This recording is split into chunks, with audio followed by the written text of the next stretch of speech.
"Give me 2 minutes," the kid said, and the entire crowd went dead silent. Logan Steele, a man who had ridden with the Hells Angels for 30 years, who had buried brothers and built empires, and never once flinched in front of anyone, turned and looked at this 18-year-old boy in a gas station uniform with grease under his fingernails and absolutely nothing in his hands. No tools, no bag, no certification, nothing. And Logan said, "Go ahead."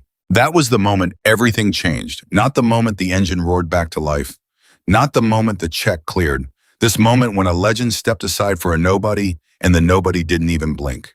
Before we go any further, if this is your first time here, hit that subscribe button right now and turn on notifications so you never miss a story like this one.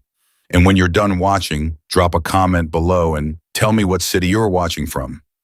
I want to see how far this story travels. Now let's get into it. The morning of the Ironwood charity ride started the way those things always do, with noise, with chrome, with the particular electricity that only happens when thousands of motorcycles gather in one place, and every single rider believes deep down that today is going to be something they'll talk about for the rest of their lives.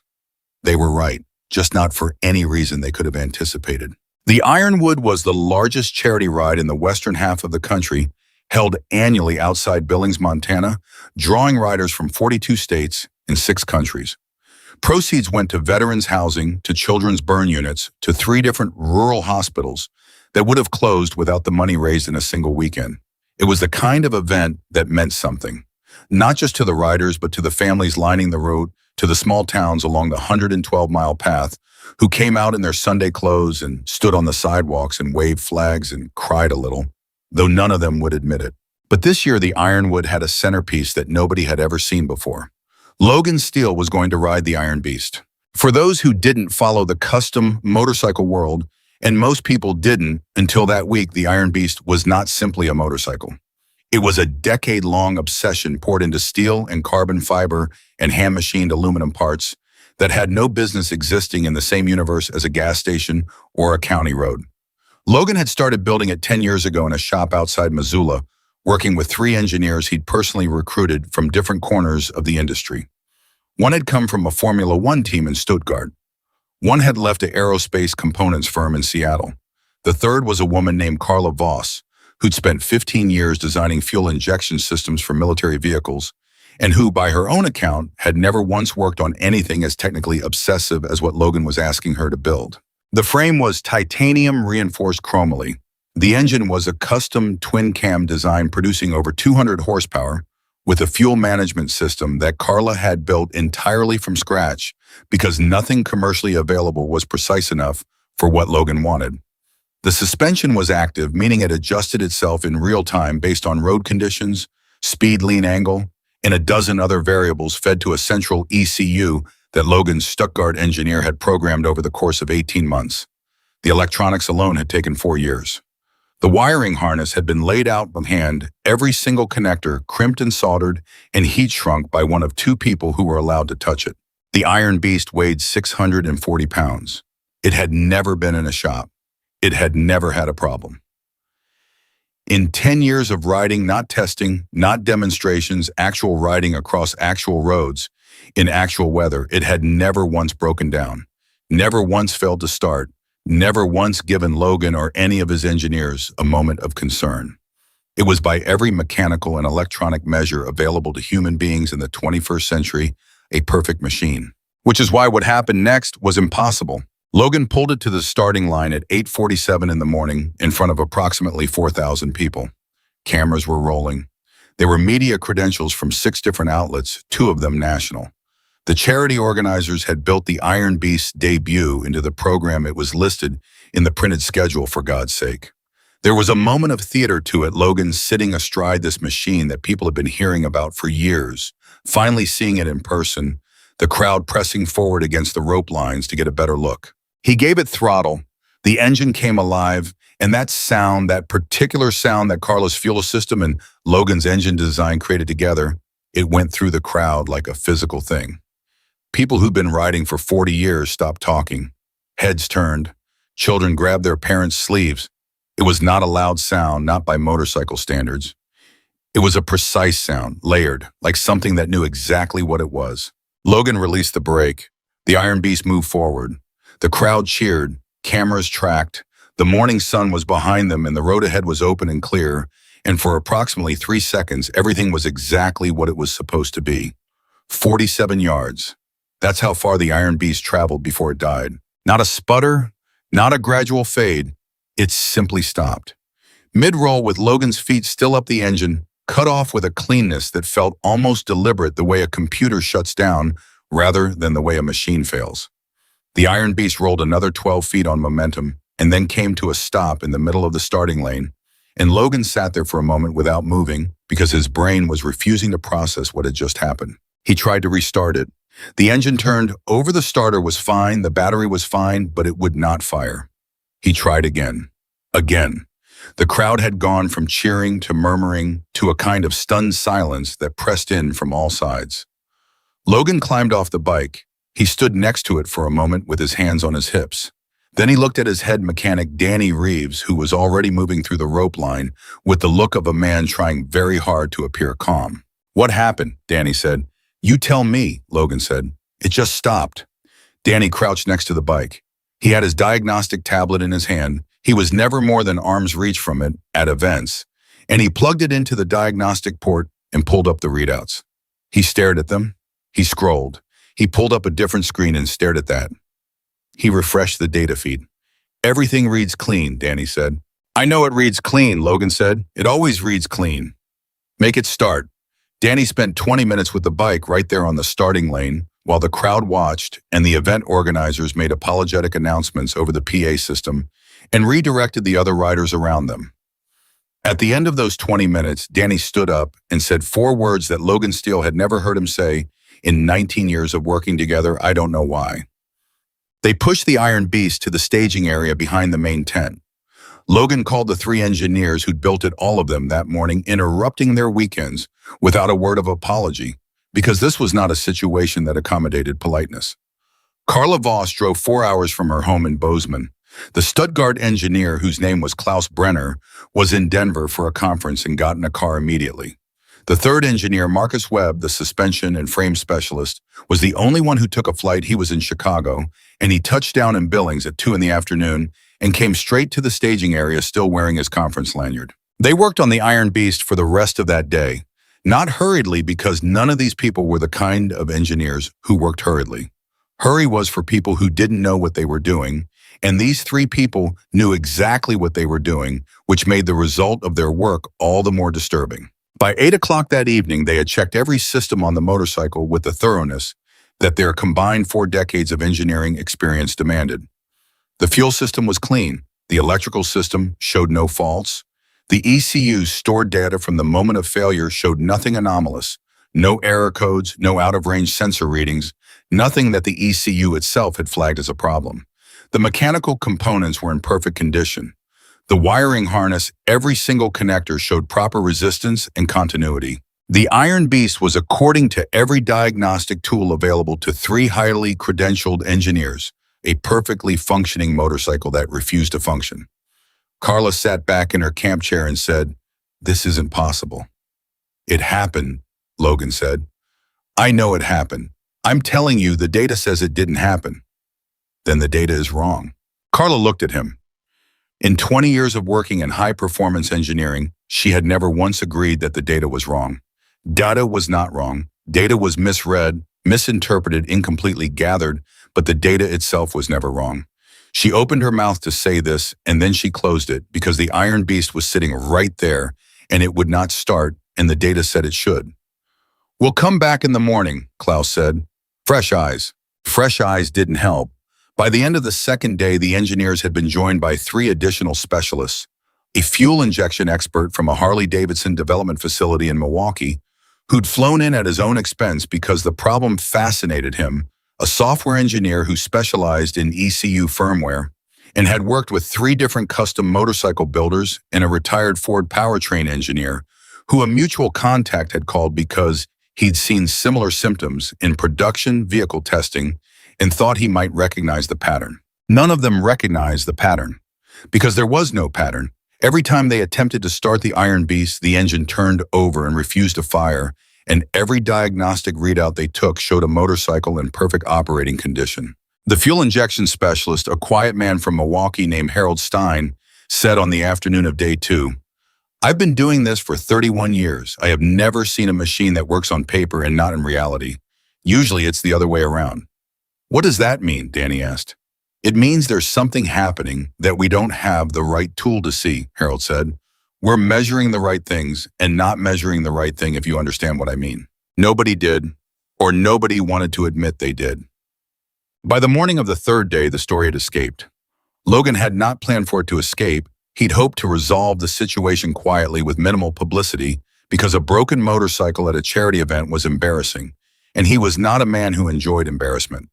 But 4,000 people had watched the Iron Beast die in its first 47 yards, and 4,000 people had phones and the internet being what it was by midnight. Of the first day, there were videos circulating with 50,000 views. By morning of the 2nd day, a motorcycle enthusiast channel had posted a breakdown video, speculative, mostly wrong, but compelling, that had gotten 600,000 views in 12 hours. By day 3, the story had been picked up by 2 national automotive publications in a general interest news site that had no reason to care about motorcycles but recognized a mystery when it saw one. The mystery had a face now, and that face was the Iron Beast sitting under a tent in the Ironwood staging area while the rest of the charity ride happened around it. Logan was not a man who used social media for anything other than event promotion, but his communications director convinced him to make a statement, and so he did, and the statement included the following line, which was the one that detonated. "We have had 23 of the best mechanical and engineering minds in the country look at this machine, and none of them can tell us why it won't start. I'm putting a $5.5 million reward on the table for anyone who can fix it and make it ride. 24-hour deadline, show up and prove it." The communications director had suggested $1 million. Logan had said 5.5 without explaining why, and nobody asked because $5.5 million made the story go from interesting to untouchable. It was picked up by 47 news outlets in the next 6 hours. The AP Wire ran it. 2 television news networks sent cameras. The Ironwood staging area, which had been quieting down as the main event concluded, suddenly became the most crowded place in Montana. 26 people showed up that afternoon claiming they could fix it.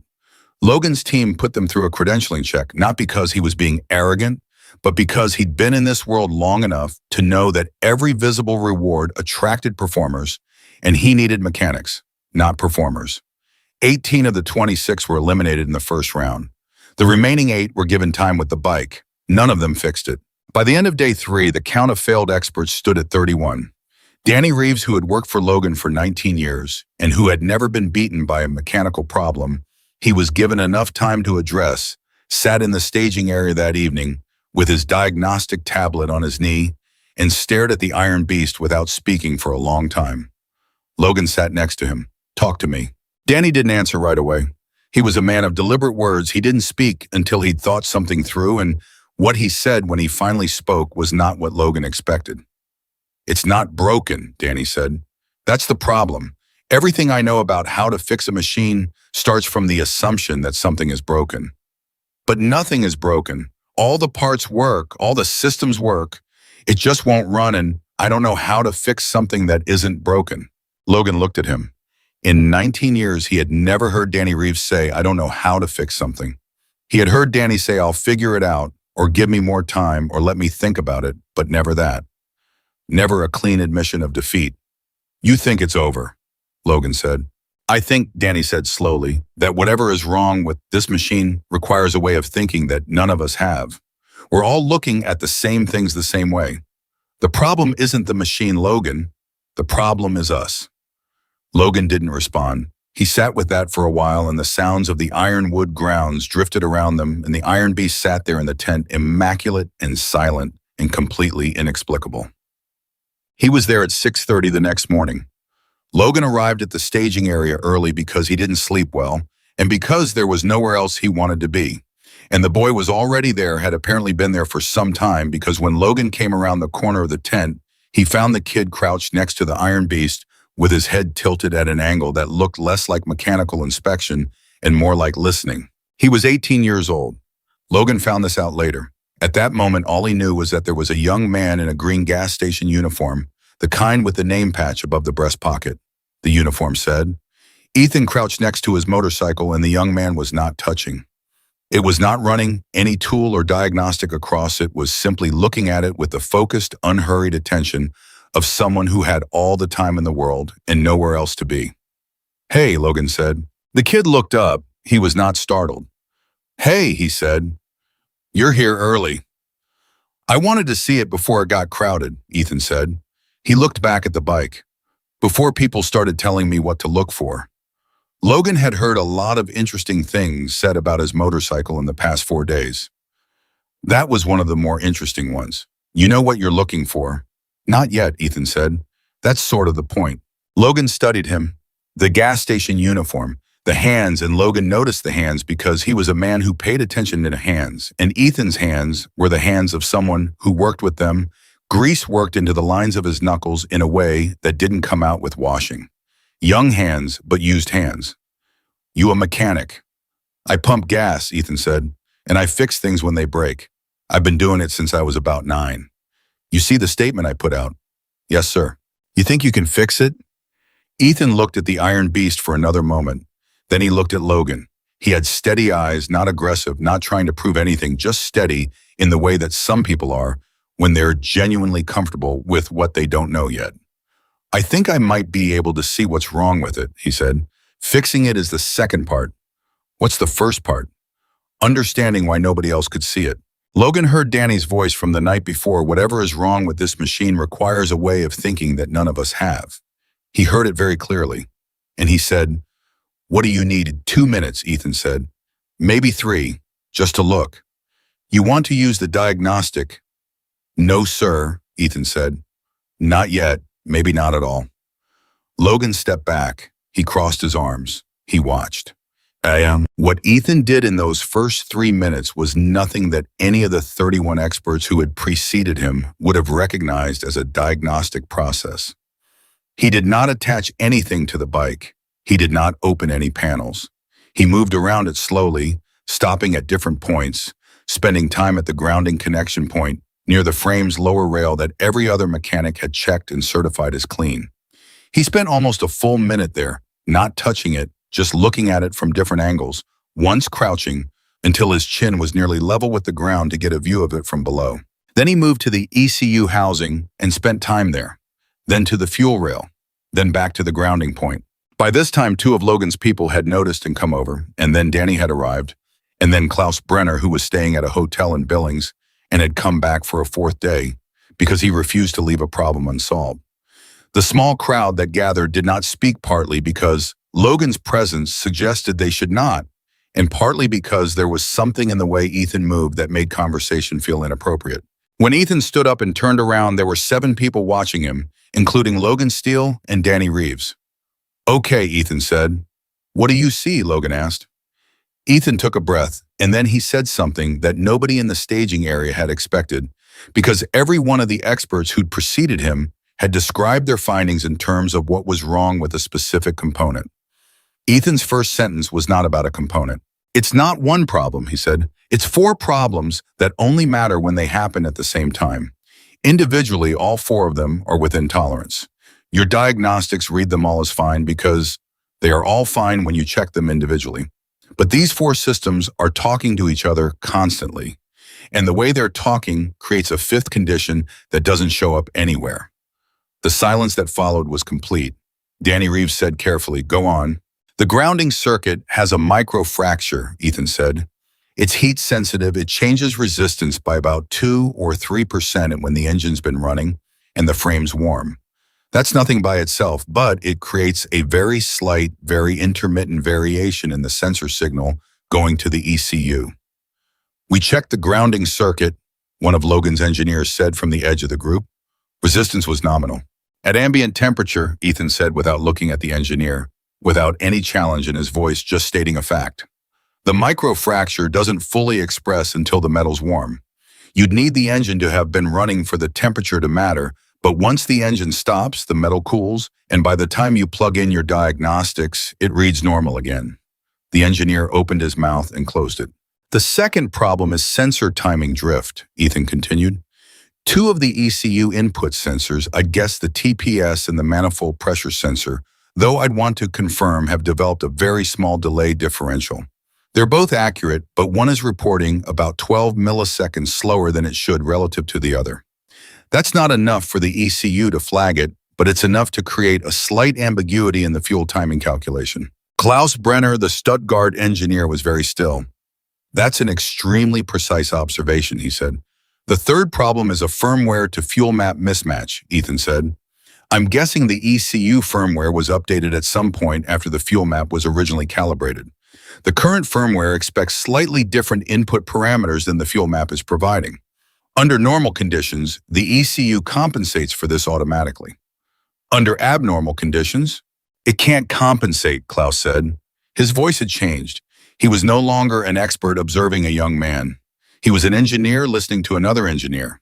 Under the conditions created by the first two problems, the warm frame resistance variation and the sensor timing drift, the ECU's compensation algorithm encounters an edge case that the firmware update didn't account for. Ethan said, instead of making an incorrect compensation, it does what well-written firmware usually does when it hits an undefined edge case. It defaults to safe mode, Klaus said. It shuts fuel delivery down, Ethan said, completely to protect the engine, which is exactly what it's supposed to do. The machine isn't broken. The machine is working perfectly. It detected a condition it couldn't safely resolve, and it shut itself off. The problem is that the condition it's detecting isn't actually dangerous. It's a ghost. He paused. The fourth thing is a microfracture in the fuel housing. Very small. Under low pressure, it's sealed fine. Under operating pressure, it allows a pressure fluctuation of less than half a psi. By itself, completely irrelevant.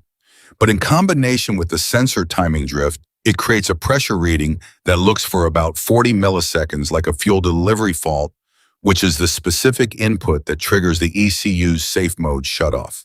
The staging area was completely silent. Not the silence of disbelief, the silence of people recalibrating, of people going back through everything they'd done and seeing one by one how they'd missed it. Not because any one thing was wrong, because none of the four things were wrong, not alone. Danny Reeves sat down on a tool case. He didn't say anything for a long moment. Then he said very quietly to nobody in particular, "We were looking for a failure. There wasn't one." "There were four," Ethan said, "but you only find them if you're looking at the relationships between the systems, not the systems themselves."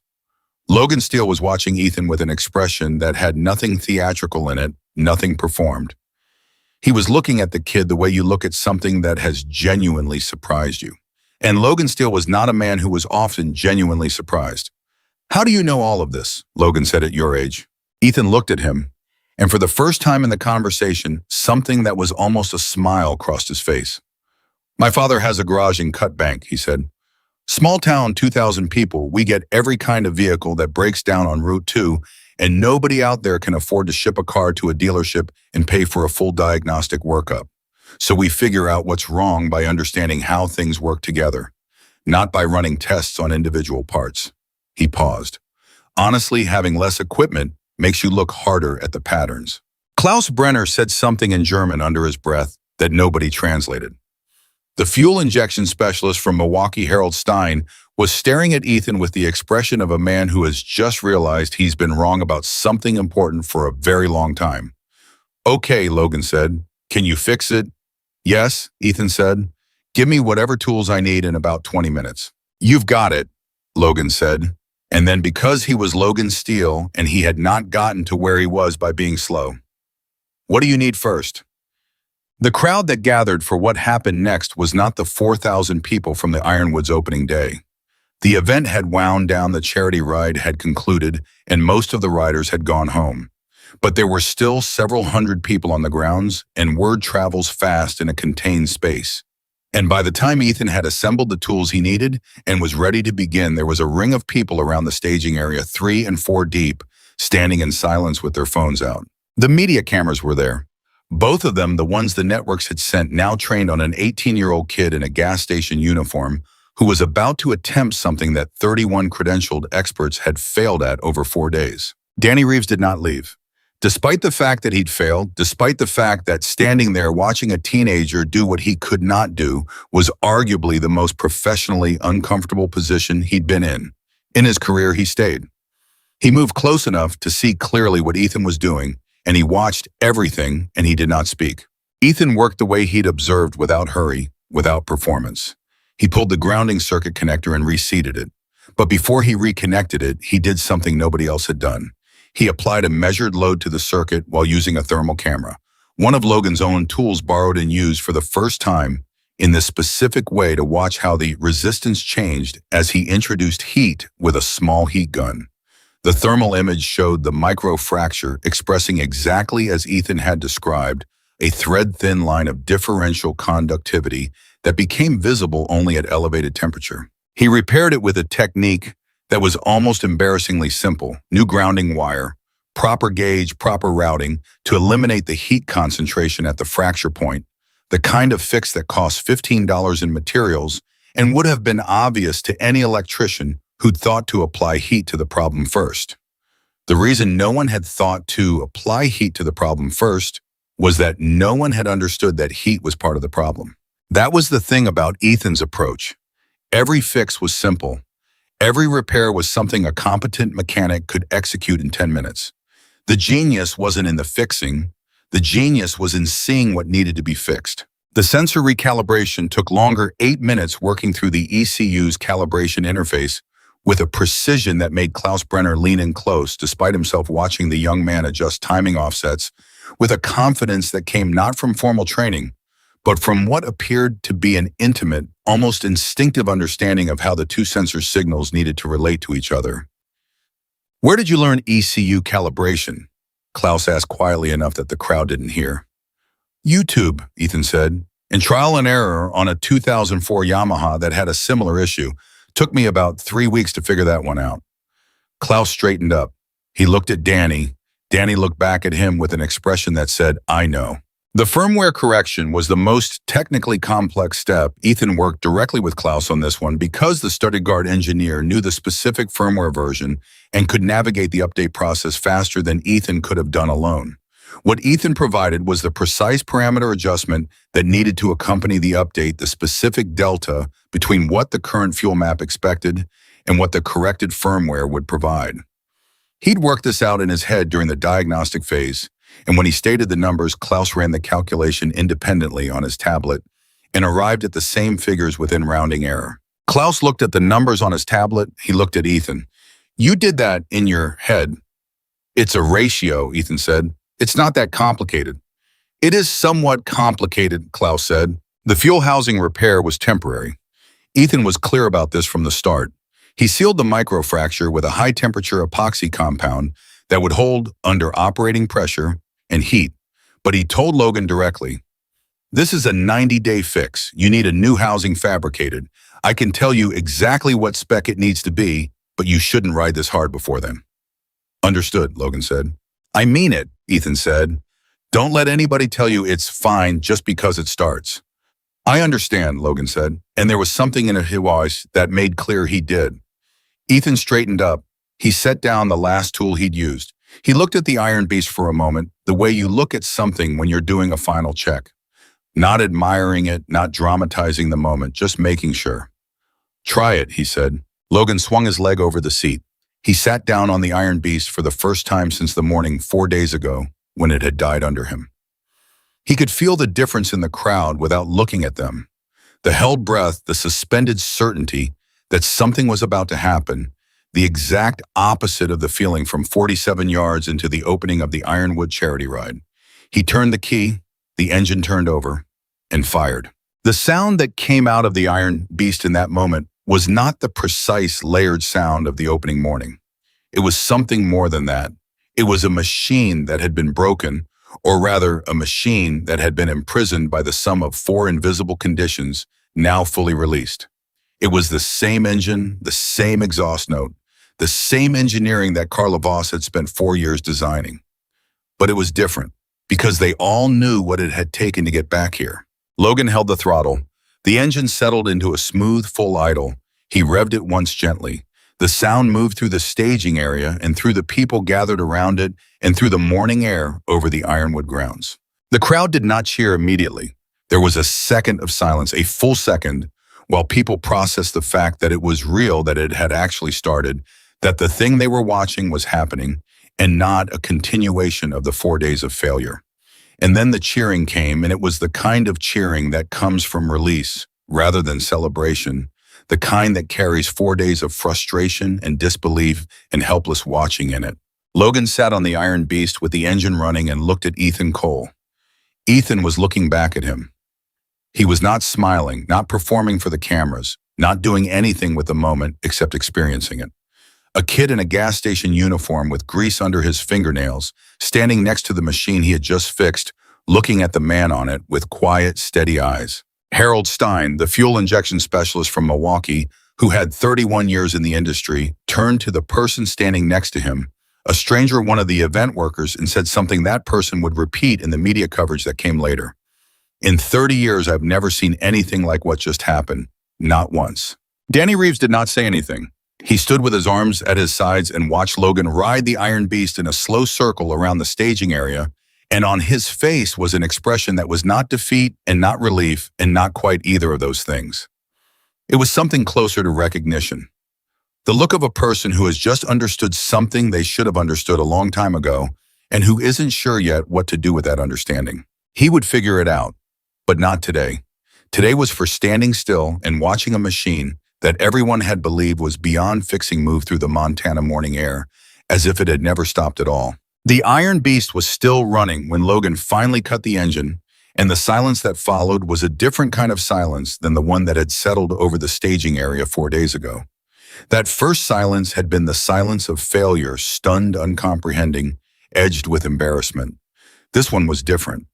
This was the silence of people who had just witnessed something they didn't have the right word for yet. Logan climbed off the bike. He stood next to it for a moment with his hand resting on the tank, not looking at the crowd, not looking at the cameras, looking at Ethan. Ethan had not moved.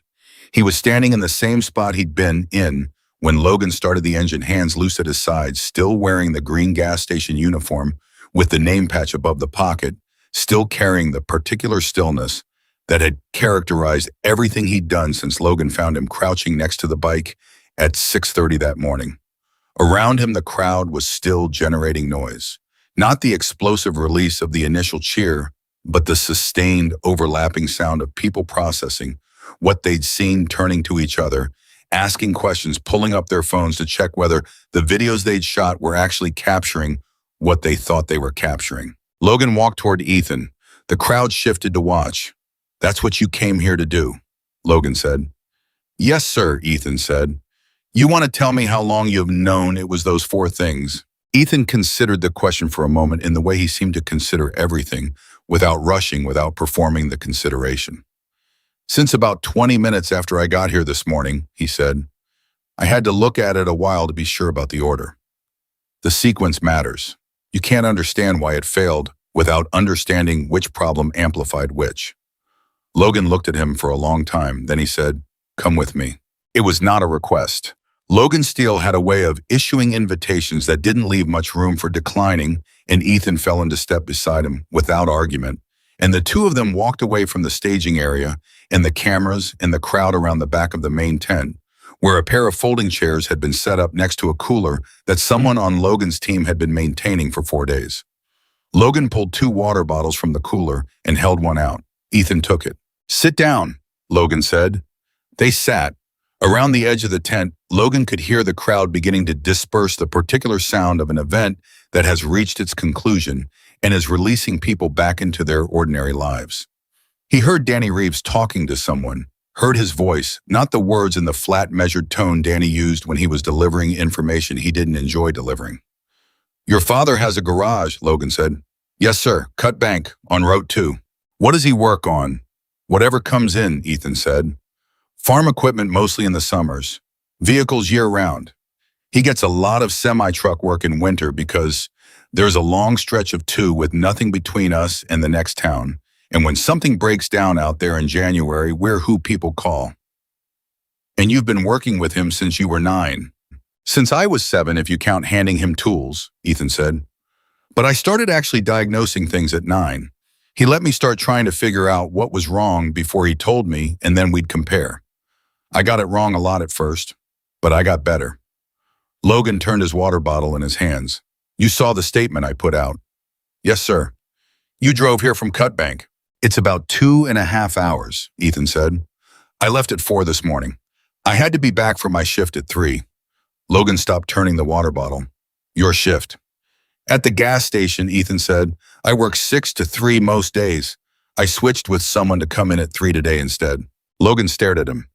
He'd spent 4 days surrounded by experts, people who had flown in from other states and other countries, people with engineering degrees in industry, reputations, and consultancy rates that started at $500 an hour. And this kid had driven 2.5 hours before dawn in order to be back for his afternoon gas station shift. How old are you? Logan said. 18, Ethan said. 19 in February. You in school? Something crossed Ethan's face. It wasn't pain exactly, but it wasn't nothing either. No, sir, he said. I graduated last June. I wanted to go to Montana State. They have a good engineering program, but the money didn't work out. So I'm working saving up. It's taking longer than I thought. Logan didn't say anything. He filed the information away in the particular mental cabinet where he kept things that required further attention, and he moved on. The 5.5 million, he said. You know that's real. It's not a publicity number. I assumed it was real, Ethan said. Otherwise, it would be fraud. There are going to be people who want to talk to you, Logan said. Media, engineers, probably some companies. What you did this morning is already being filmed, and it's going to be everywhere by tomorrow. Ethan nodded. I figured. Does that bother you? Ethan thought about it. No, he said. Not really. I didn't come here to be filmed, but if people want to look at what I did and understand it, that's fine. What did you come here for? Ethan looked at him with those steady eyes, and what he said was simple and completely honest. And Logan Steele had enough experience with human beings to know the difference between a practiced answer and a true one, Burke. The problem was interesting, Ethan said. I wanted to know if I was right about it. Logan leaned back in his chair. He looked at the tent above them. He thought about the 31 experts. He thought about Klaus Brenner running the fuel map calculation on his tablet and getting the same answer as an 18-year-old kid who'd worked it out in his head. He thought about Danny Reeves sitting on a tool case with an expression Logan had never seen on his face before. You were right, Logan said. I know, Ethan said. And it was not arrogance. Logan recognized arrogance. He'd built a life partly by identifying it quickly and keeping it at arm's length. This was simply a statement of fact delivered by someone who had no emotional stake in whether it impressed anyone. Logan stood up. Stay here, he said. I need to make some calls. The calls took 40 minutes. By the time Logan came back around the corner of the tent, Ethan was still sitting in the same chair, and he was not on his phone, was not doing anything performative with the weight. He'd finished his water and set the empty bottle on the ground next to his foot, and was looking at nothing in particular with the relaxed patience of someone who has learned that most things worth waiting for take longer than they should. Logan sat back down. He put his forearms on his knees. Here's what I want to do, he said, and I want you to listen to the whole thing before you say anything. Ethan looked at him. Okay. The 5.5 million is yours, Logan said. That's not the conversation. That's already done. My people are drawing up the paperwork, and it'll be in your account within 72 hours. That's a promise, not a negotiation. Thank you, Ethan said. The conversation, Logan said, is what comes after that. Because here's what I know about giving a young person a large amount of money with no structure around it. Most of the time, the money doesn't help them. Sometimes it hurts them. I'm not going to insult you by assuming you are going to do something stupid with it, because you're clearly not stupid. But $5.5 million at 18 years old with no support system around it is a complicated thing. And I want to offer you something that's worth more than the money. Ethan said nothing. He was listening. I want to set up a partnership with your father's garage, Logan said. Formalize it, expand it. Cutbank. Do you know how many kids in towns like Cutbank don't go to college because the money doesn't work out? Ethan's jaw tightened slightly. I have some idea, he said. I know you do, Logan said. That's why I'm talking to you about it. What you have, the way you think about systems, the way you understand how things interact, that's not something they teach at Montana State. That's something you learned in a garage in Cutbank because your father let you figure things out instead of just telling you the answers. And there are kids all over rural Montana who have the same potential and no access to anything that would let them develop it. Ethan was very still. His face had changed, not dramatically, but the particular quality of his attention had shifted the way a room shifts when the light changes. "What kind of partnership?" he said. "Vocational," Logan said. "A real training program, not charity, a functioning operation with paying work, real equipment, real standards, and a pipeline for young people who know how to work, but can't afford the piece of paper that says they know how to work. Your father runs it. You're involved as much or as little as you want. I provide the capital and the connections. And Ethan," Logan leaned forward slightly, "I want it built around your diagnostic method. The way you think about systems. That's the curriculum." The silence that followed was not the silence of hesitation. It was the silence of something being understood. "You'd need to talk to my dem," Ethan said finally. "I know," Logan said. "That's my next call." Ethan looked at him for a long moment. "What?" he said. "You don't know us." It was a fair question, and Logan appreciated that it was asked. He thought about how to answer it honestly rather than impressively. "Because Danny Reeves has been the best mechanic I've ever known for 19 years, he said. "And this morning I watched your work make him rethink everything he knows about how to approach a problem. And Danny Reeves is not a man who rethinks things easily." He paused. "Something that can do that to Danny Reeves is worth investing in." Danny Reeves had not left the staging area. When Logan came back through 20 minutes later, Danny was still there standing next to the Iron Beast, and he was doing something Logan had not expected to find him doing. He was explaining something to Klaus Brenner, drawing invisible lines in the air with his finger to indicate where Ethan had positioned the thermal camera, how the heat gun had been applied, what the readout had shown. He stopped when he saw Logan. "She runs clean," Danny said, nodding at the Iron Beast. "I put it through the full diagnostic after you left. Everything nominal." "Good, Logan said. He stopped next to Danny and looked at the bike. "What are you going to tell the engineers you called in when they ask you how it was fixed?" Danny was quiet for a moment. "The truth," he said. "That I missed it. That all of us missed it. And that the reason we missed it is that we were trained to look at systems in isolation, and the failure was systemic." He paused. "I've been thinking about that for the last 2 hours. And I think we've been doing this wrong for a long time," Danny said. It cost him something to say it. Logan could see that. Danny Reeves had built his reputation on being the person who could find the problem when everyone else had failed, and today he was standing in the aftermath of the most visible failure of his career, and he was not making excuses for it. He was sitting with it. Not wrong in a way that caused problems most of the time. Most problems are isolated. Most failures are single system. But wrong in a way that left us completely unprepared for something like this. And something like this exists. He looked at Logan. It exists, and an 18-year-old kid in a gas station uniform is the only person who could see it. "He's not magic," Logan said. "He just thinks differently." "That's what I mean," Danny said. "Where does that come from? How do you teach someone to think that way?" Logan looked at him. He thought about the answer he'd given Ethan 20 minutes ago. The answer about Cut Bank, about a garage on Route 2, about a father who let his son figure things out instead of telling him the answers. "I think," Logan said carefully, "that you don't teach it. I think you create conditions where it can develop, and then you get out of the way." Danny took that in. He had the look of someone doing hard internal work, the kind that doesn't announce itself but changes things permanently. "I want to talk to him," Danny said. "The kid, before he leaves." "I'll make sure of it," Logan said. The media caught up with them at noon.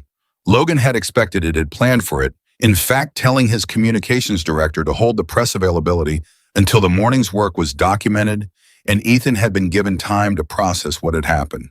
But the cameras had been rolling during the repair, and footage was already circulating, and by the time Logan walked Ethan toward the small press area that had been set up near the main tent entrance, 2 of the 3 network correspondents who'd been on site had already broadcast pieces that were generating the kind of immediate traction that made communications directors simultaneously excited and nervous. The press availability was not long.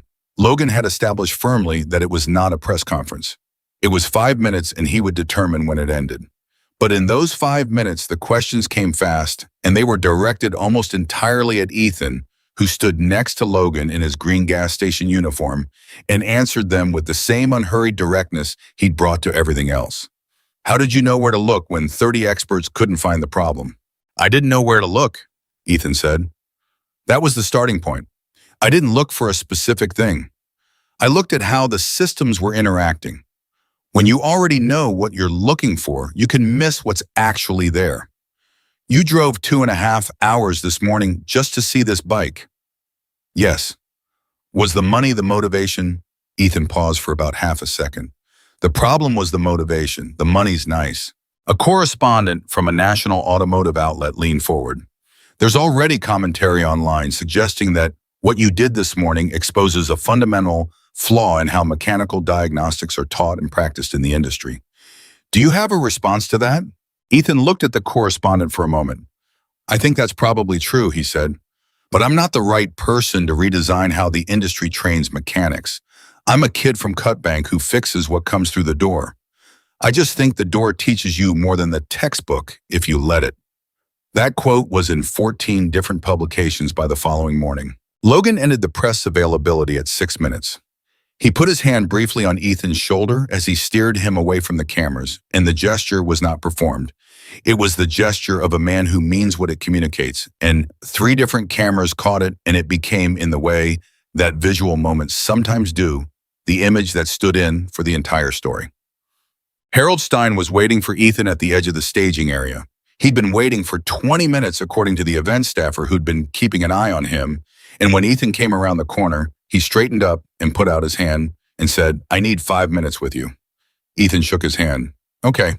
Harold was 61 years old with 31 years at a Harley-Davidson development facility in a manner that was precise and careful in the way of engineers who had spent decades being held accountable for their words. He was not comfortable with what he was about to say. Logan could see that, but he was going to say it anyway. "I want to explain something to you," Harold said, "because I think you deserve an explanation more than an apology, though I owe you both." He paused. "When I arrived here 2 days ago and someone mentioned that a local kid had also shown up asking to look at the bike, I said, and I'm quoting myself, that I didn't have time for amateurs. Those were my exact words." Ethan looked at him. "I was wrong," Harold said, "and I was wrong in a specific way that bothers me more than being generally wrong. I was wrong because I assumed that the credential was the same as the capability. 31 years told me the credential was the same as the capability. 31 years was wrong." He held Ethan's gaze. "What you did this morning is going to be studied. I want you to know that from someone who knows how the industry works. What you demonstrated, the systems relationship diagnostic approach, there are people who are going to build training programs around it. And they're going to be right too." Ethan said, "Thank you for saying that." "Don't thank me," Harold said. "I came here with the same assumptions the other 30 did, and I left with the same results. The thank you isn't mine to accept." He reached into his jacket pocket and produced a card. "I'm calling my facility director this afternoon. I want to talk to you and your father about a consulting arrangement. Not charity, paid work. Real problems submitted to you the same way they'd be submitted to any credentialed specialist, because that's what you are." He handed over the card. Ethan took it and looked at it for a moment and put it in his pocket. "I'll talk to my dad," Ethan said. Klaus Brenner found him 20 minutes after Harold did. Klaus was less apologetic and more direct in the German engineering tradition that had characterized everything about his professional manner since he'd arrived in Billings 3 days ago. "The firmware calculation," Klaus said without preamble. "Yes," Ethan said. "The delta you produced, the specific parameter adjustment, I ran it twice after we implemented it. You were within 0.3% of the mathematically correct value, working it out mentally in approximately 45 seconds in the middle of explaining 4 interconnected system failures to an audience of 7 people. I use a slightly simplified model," Ethan said. "I knew I was in the neighborhood. The exact number would have taken longer." "The neighborhood," Klaus repeated. He said it with a flatness that wasn't condescension. It was the voice of someone using the word to examine it as an artifact. "I have engineering colleagues in Stuttgart who would not have arrived in that neighborhood without a calculator in 20 minutes. You used a simplified model." He paused. "What is the simplified model?" Ethan looked at him. "It's based on the way fuel pressure and sensor sampling rate interact. If you treat the firmware's compensation algorithm as a linear system, which it isn't exactly, but close enough in the range we were working in, you can estimate the parameter delta pretty quickly from the ratio of the sampling frequencies. It gets more complicated at the edges, but for the middle of the operating range, the linear approximation is good enough. Klaus was silent for a moment. You developed this model yourself. I developed it for the Yamaha problem, Ethan said. 3 years ago. It worked there, so I kept it. You were 15. 15 and a half, Ethan said. Klaus looked at him for a moment longer with an expression that was not easily decoded. It was not the expression of a man who had been defeated. It was more complex than that, more interesting than that. It was the expression of an engineer who had encountered something that expanded rather than threatened his understanding of what was possible. I would like to correspond with you, Klaus said, if you are amenable. There are problems in my current work where your approach would be valuable. Sure, Ethan said. I'm usually pretty easy to reach. It was 2:15 when Ethan said he needed to leave. He had a 40-minute drive to his gas station shift in the particular way he said it matter-of-factly, without apology, without any suggestion, that arriving for a gas station shift after having just fixed $1 million motorcycle was in any way incongruous, landed differently on the people standing near him, depending on who they were. Logan heard it and understood something about what the $5.5 million was going to mean to this kid, and it was not what he'd originally assumed. Danny Reeves heard it and felt something tighten in his chest in a way he wasn't fully prepared to identify yet, but knew had to do with the distance between where this young man was and where he deserved to be. Klaus Brenner heard it and said nothing but stood very straight. Harold Stein looked away. Before you go, Logan said. He reached into his jacket and produced a folded piece of paper and handed it to Ethan. That's my personal number. Not the business line, not the communications director mine. I want you to call me this week after you've talked to your father. Not about the money, about the other thing. Ethan took the paper and unfolded it and looked at it and folded it back up. The training program, he said. Yes. What if my dad doesn't want to do it? Then we find another approach, Logan said. But I want to have the conversation, and I want it to be with you in the room, not just with him. Ethan nodded. He put the folded paper in his shirt pocket. He looked at Logan and then at Danny, and he said, "Thank you for letting me look at it." Danny opened his mouth, closed it, then thank you for seeing it. It was the most compressed thing Danny Reeves had said in 19 years of working in close proximity to complex problems, and it was also, Logan thought, the most accurate. Ethan turned and walked through the crowd that parted for him, without his asking, in the particular way that crowds part for people who have demonstrated something real. He didn't look back. He walked to the edge of the Ironwood grounds, where he'd parked not in the designated area, but along the road in the spot where the general public parked because he hadn't had a credential or an event pass when he arrived, and he got into a truck that was at least 12 years old, and he pulled out onto the road, and within 60 seconds, he was out of sight. Logan watched him go. He was aware, in the way you become aware of things that are not yet fully formed, that the morning had been about more than the Iron Beast. The Iron Beast was a machine, and Ethan had fixed it, and that was clean and complete and satisfying in the way that solutions always are when they finally arrive. But what had broken and what had been repaired over the 4 days leading to this morning was not only a motorcycle. It was something in the understanding of what competence looked like, where it came from, how you recognized it before it proved itself. And that was a different kind of repair. The kind that took longer and mattered more and left different marks. Danny came to stand next to him. For a while, neither of them said anything, and the sounds of the Ironwood grounds continued around them. Engines, conversation, the mundane machinery of an event winding down. What are you going to tell people, Danny said, when they ask you what happened out here? Logan thought about it. He thought about the 31 experts. He thought about Klaus in his Stuttgart workshop, and Harold in his Milwaukee facility, and the 26 people who'd shown up after his statement and failed. He thought about 4 days and $5.5 million and 47 yards. I'm going to tell them the truth, Logan said, that the machine wasn't broken, that our way of looking at it was, and that it took someone who'd never had to look the right way in order to show us what the right way was. Danny absorbed this. You think they'll understand that? No, Logan said, but some of them will, and that's enough. He pulled out his phone. He had calls to make his communications director, his lawyer, a number for a garage in Cutbank, Montana. And before any of those, he walked back to the Iron Beast and stood next to it for a moment. The engine was off. The staging area was quieter now. But the machine itself seemed different than it had 4 days ago, not more impressive, not more dramatic, just present, just real. Sometimes the most important things that happen to a machine are the things that make it visible to you for the first time.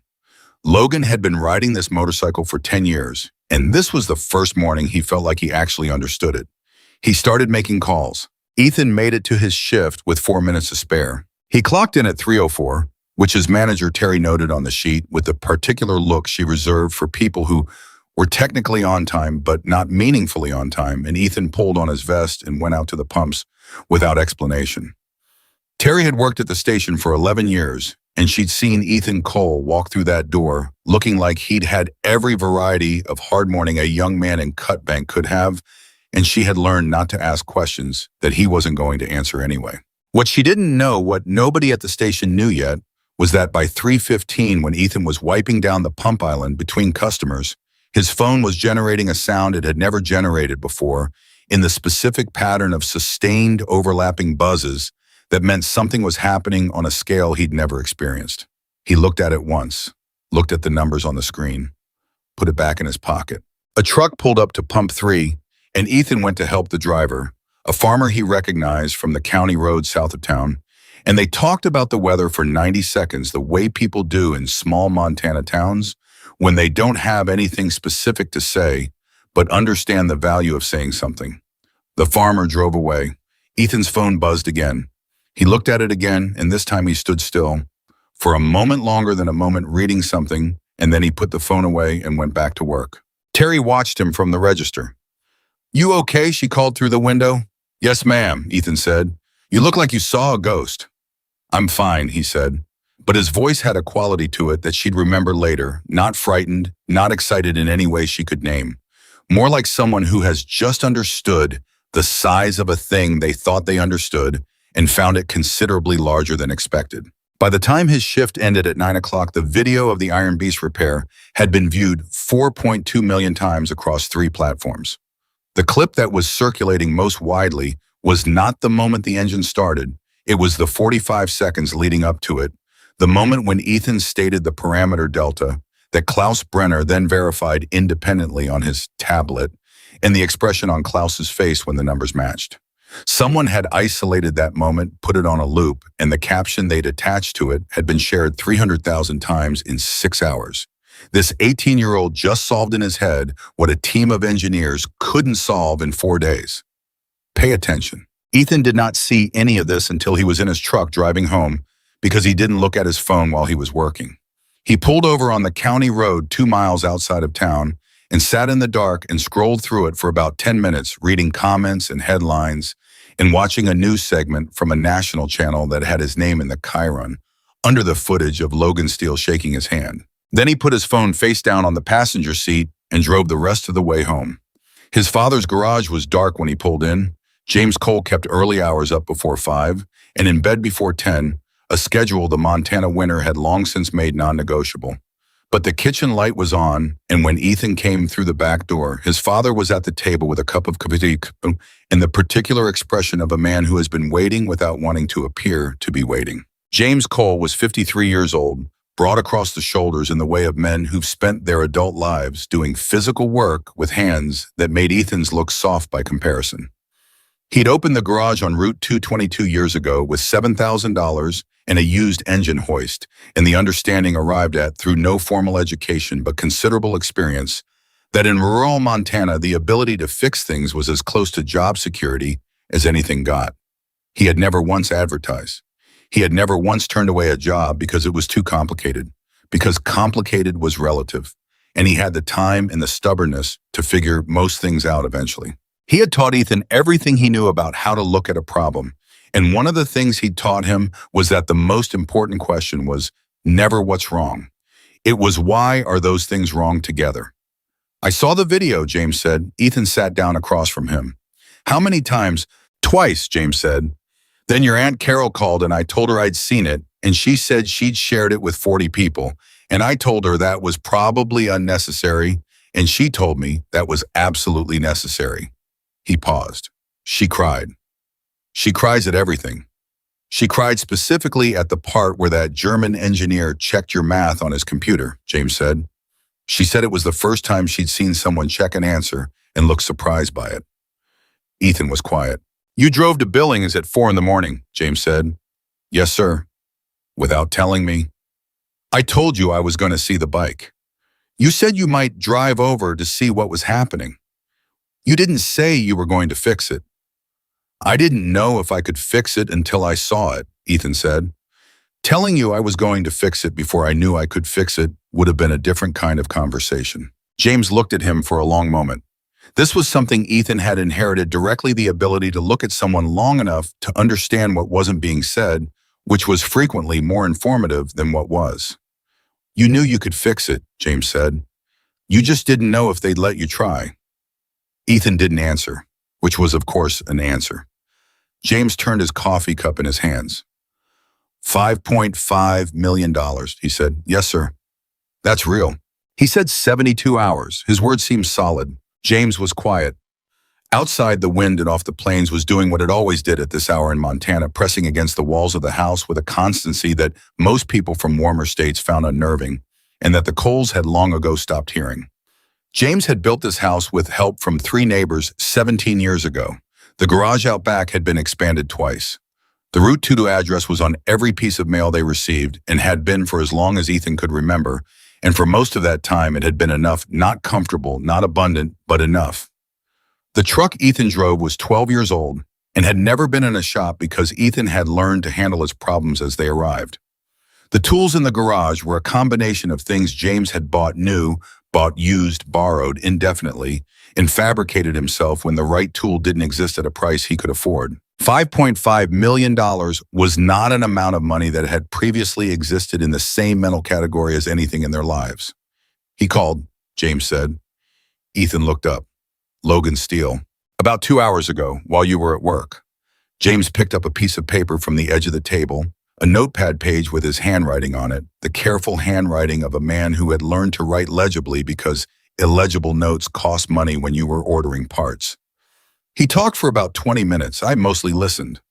James looked at the notes. He wants to formalize the garage, put money into it, build a training program for young people from rural communities. He said the curriculum would be based on your diagnostic method. Ethan said nothing. He was specific, James said, not vague. He said he's done this kind of thing before. He's put money into 3 vocational programs in the last 8 years, 2 of them still running. He said he's not interested in putting his name on a building. He said he's interested in whether the approach actually produces mechanics who can think. What did you say? Ethan said. I said I'd talk to you. The kitchen was quiet for a moment. The coffee maker clicked. Outside, a vehicle passed on Route 2, an 18-wheeler, by the sound of it running straight through without slowing. I think you should do it, Ethan said. James looked at him. This is your decision too. The money is mine, Ethan said. The garage is yours. You've built it for 22 years. Whatever he's proposing involves your work and your space and your reputation. I'm not going to tell you what to do with that. But you have an opinion. I think, Ethan said, that the reason I could fix that bike today is because you let me learn the right way. And I think there are a lot of kids out here who could learn the same way if somebody set it up for them. So yes, I think you should do it. He paused. But I want to be involved in what the training looks like. Not as a figurehead, actually involved. James looked at his son for a long time.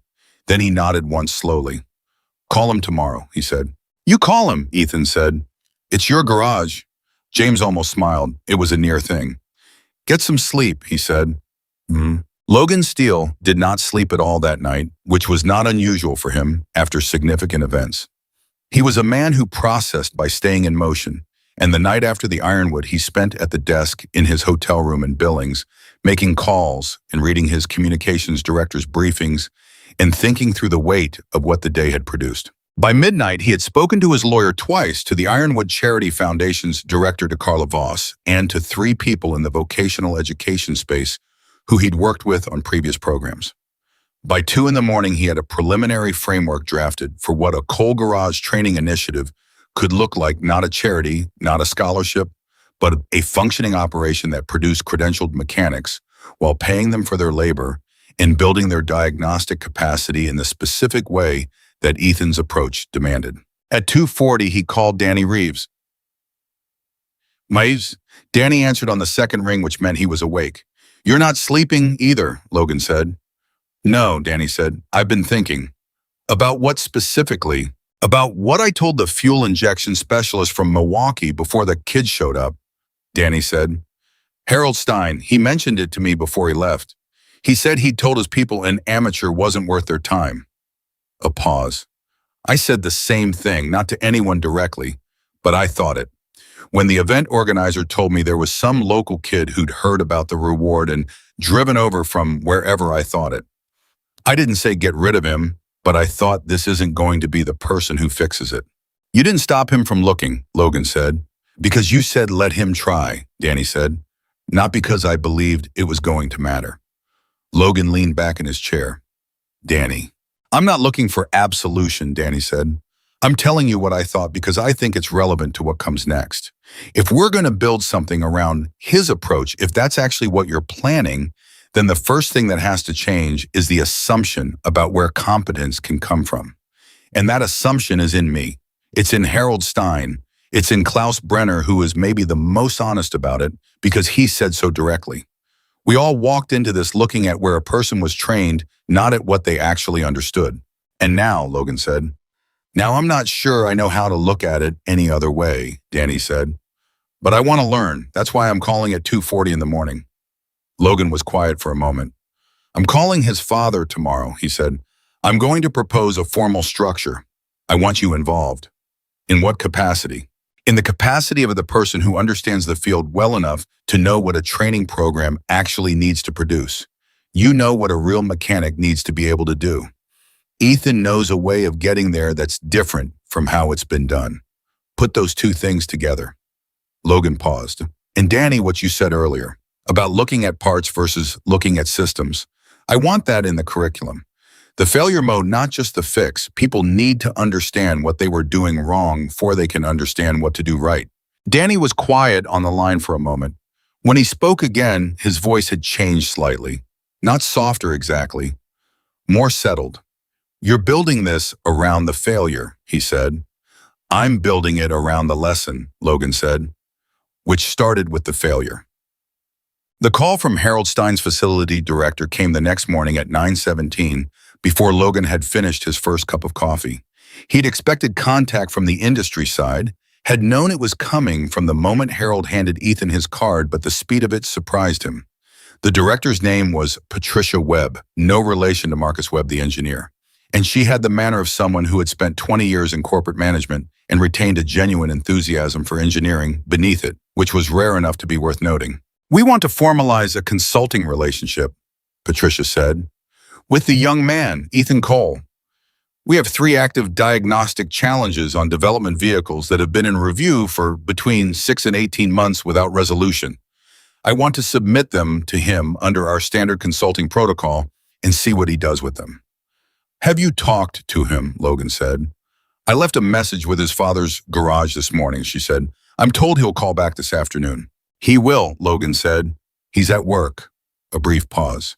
At the gas station. Yes. Another pause slightly longer. Patricia Webb was recalibrating something.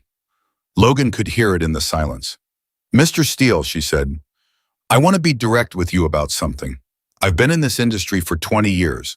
I have never once submitted a diagnostic challenge to someone without a formal engineering credential. Our liability framework alone would normally prohibit it. I'm making an exception here not because of the video, though the video is remarkable, but because of something Harold told me on the phone last night. What did he tell you? He said that when Ethan Cole described the 4 interconnected failures, there was a moment where Harold understood that the problem had been there the whole time and that every expert who'd looked at the bike had been making the same structural error. And Harold said, she paused. Harold said he couldn't think of another instance in his career where someone had explained a failure mode in a way that made him feel stupid and grateful at the same time. He said it's the feeling you get when you realize you have been asking the wrong question for years. Logan said nothing. He was letting her finish. That feeling is valuable, Patricia said. The industry doesn't get enough of it. We want more of it. Then call him, Logan said. He'll answer. Ethan called Logan that afternoon from the break room at the gas station between customers standing next to the coffee machine that had been broken for 3 weeks and that he had fixed twice and that kept breaking in the same place because the underlying issue was not the component that broke, but the voltage fluctuation from the building's ancient wiring that stressed the component to failure. He had explained this to Terry twice. Terry had replaced the component twice. He had given up explaining it and now just fixed the component when it failed because some lessons have to arrive on their own schedule. My dad said you talked, Ethan said. For about 20 minutes, Logan said. He's a careful man. He doesn't commit to things he hasn't thought through. I noticed, Logan said. It's not a criticism. You want to know what I proposed. He told me what you proposed. I want to know what you actually want. Logan paused. This was a quality he'd noticed in Ethan from the first conversation, the ability to distinguish between the stated purpose of a thing and its actual purpose, which was related to, but not the same as the ability to diagnose interconnected system failures.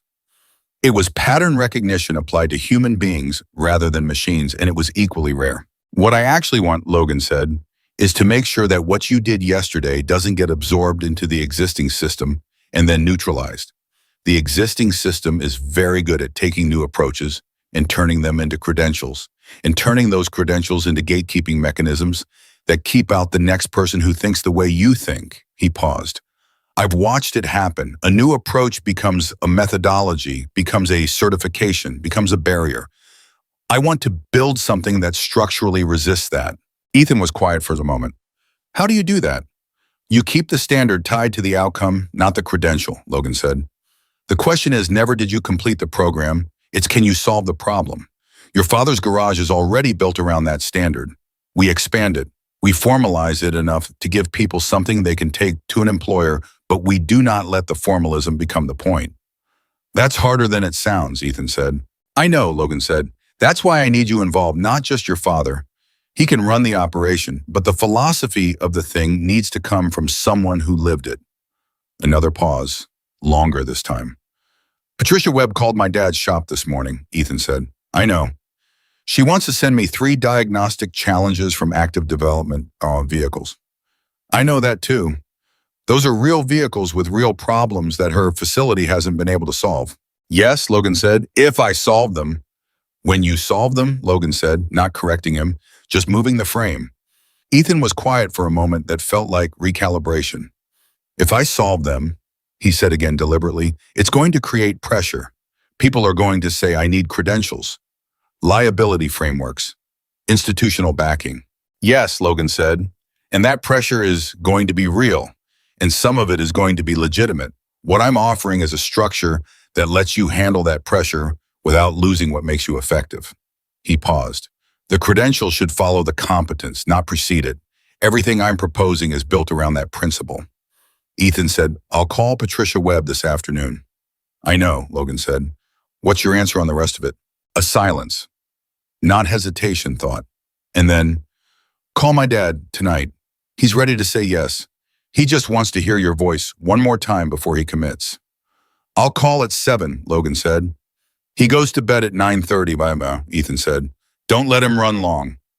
The industry response broke in waves. The first wave was the media, which Logan had anticipated and managed, as well as anyone manages these things, which is to say imperfectly, with some coverage that was accurate and generous, and some that was reductive, and some that got the technical details wrong in ways that caused Klaus Brenner to send Logan a 3-paragraph email of corrections that Logan forwarded to his communications director with the note for the record, not for publication. The second wave was the engineering community, which was more interesting and more complicated. Within 72 hours of the footage circulating, there were 3 separate threads on major engineering forums analyzing Ethan's diagnostic approach in detail, real analysis, the kind that engineers do when they're trying to understand something rather than argue about it. The consensus that emerged from those threads was not simple. Some engineers accepted the system's relationship approach, immediately seeing in it a formalization of something they'd practiced intuitively. Others resisted it, pointing out that existing diagnostic protocols already incorporated cross-system analysis, that what Ethan had done was perhaps impressive in execution, but not categorically new in concept. Danny Reeves read those threads at 11 o'clock on the second night and felt the familiar frustration of watching people debate at a level of abstraction that had nothing to do with what had actually happened in that staging area.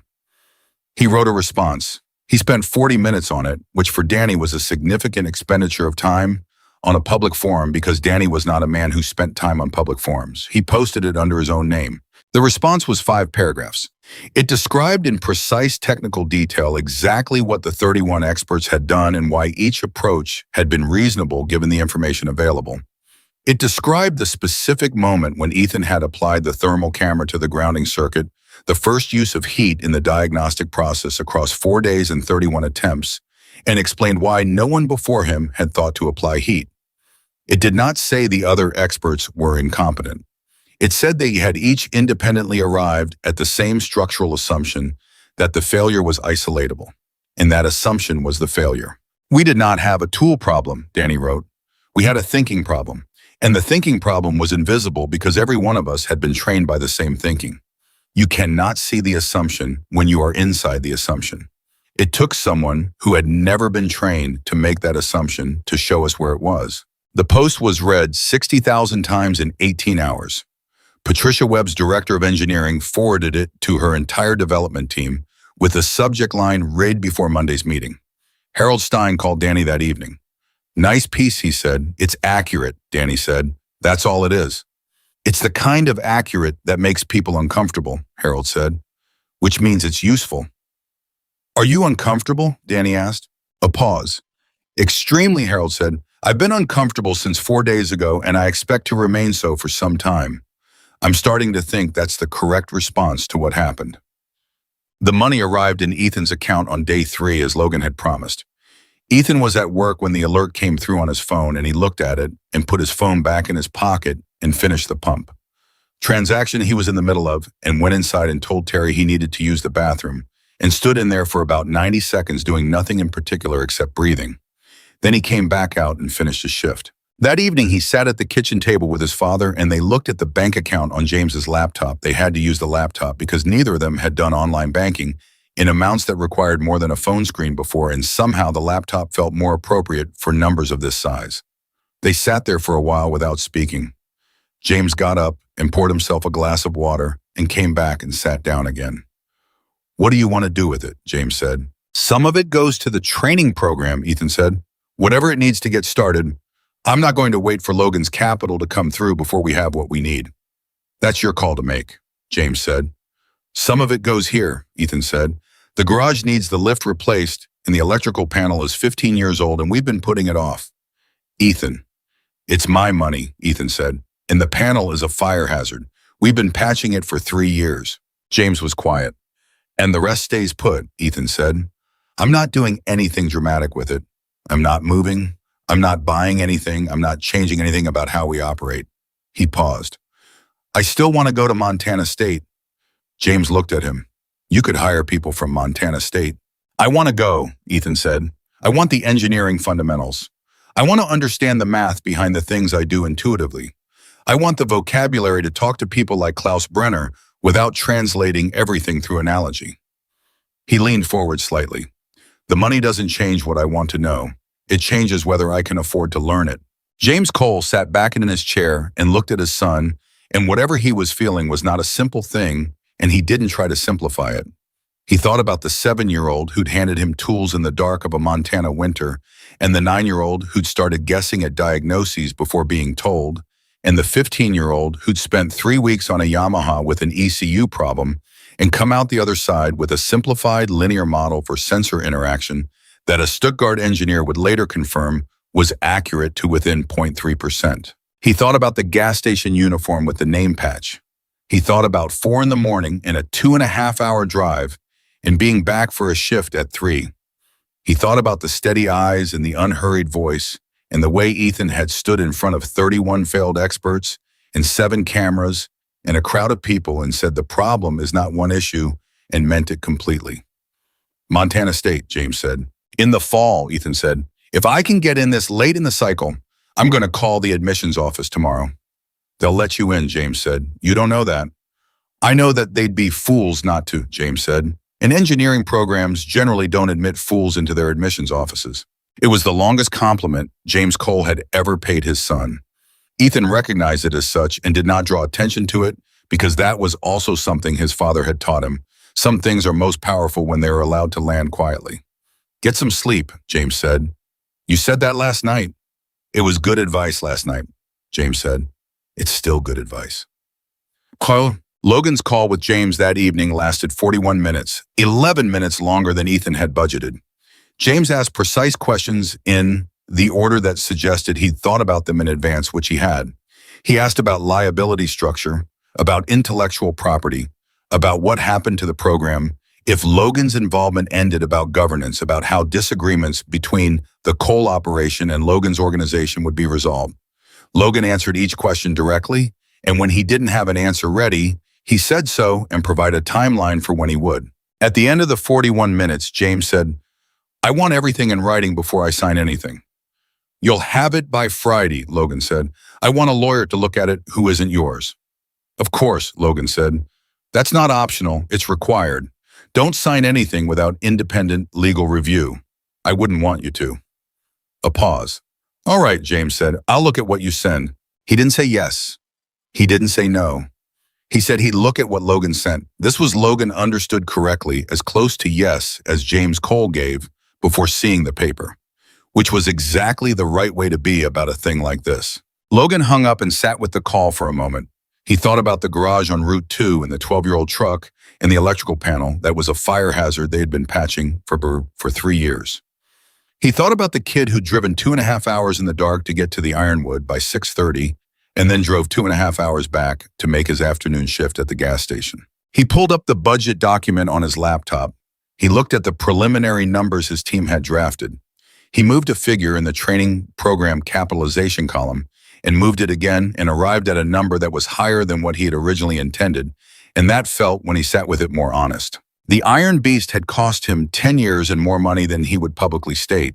What it had shown him in the end was not what he'd built it to show. He'd built it to demonstrate what was possible when you poured everything you had into making something perfect. What it had shown him dying 47 yards into its public debut was that perfect systems still failed when you didn't understand how they talked to each other. He supposed that was a lesson about machines. He was becoming increasingly certain it was also a lesson about everything else. He closed the laptop. Outside the hotel window, Billings was doing what mid-sized Montana cities do at 10 o'clock on a weeknight, settling into the kind of quiet that feels earned rather than empty. Logan had been riding through towns like this for 30 years, stopping in them and moving through them and understanding them in the way you understand places that shaped you without your realizing it. He thought about what Danny had written in his forum post. You cannot see the assumption when you are inside the assumption. He'd been inside certain assumptions for 30 years. He was starting to understand which ones. And somewhere on Route 2 in Cutbank, in a house next to a garage with an aging electrical panel and a 12-year-old truck in the drive, a 19-year-old kid with grease under his fingernails was getting ready to go to sleep so he could be up before dawn, because that was what you did when the work mattered and the day started early, and there was always something that needed fixing. Logan had spent his adult life around men and women who were exceptional at what they did. He had not often in those 30 years met someone who was going to change how things were done. He was starting to believe he had now. He picked up his phone, looked at it, put it down. Some calls could wait until morning. The ones that couldn't, he'd already made. The documents from Logan's lawyer arrived on Friday morning as promised. James Cole printed them out at the library in Cutbank because the printer at the garage had been out of ink for 6 weeks, and he hadn't gotten around to replacing the cartridge, and he sat at the library table for 2 hours reading through 43 pages with a pencil marking things he wanted his lawyer to explain, and things he understood and agreed with, and 3 things he understood and did not agree with and intended to push back on. The librarian, a woman named Doris, who had known James since Ethan was in elementary school, brought him a cup of coffee at the 1-hour mark without being asked. She didn't say anything about the stack of papers or about what had been on the news for 4 days. She just set the coffee down and went back to her desk because Doris had the quality that the best people in small towns have. She understood that sometimes the most respectful thing you can do for a person is treat them the same way you always have. James finished at noon. He drove back to the garage. Ethan was there. It was his day off from the station, working on a pickup truck that belonged to a rancher named Gunderson, who'd brought it in the previous week with a transmission hesitation that 3 other shops had failed to diagnose. Ethan had it figured out in 40 minutes. He was now in the process of actually fixing it, which was the less interesting part of the work for him, but no less important. "Lawyer's coming Tuesday," James said, coming into the garage. "Martha Hendricks in Great Falls. She does business contracts. I've used her before." Ethan looked up from under the truck. "What's she going to say?" "I don't know yet," James said. "That's why I'm paying her." He set the printed documents on the workbench.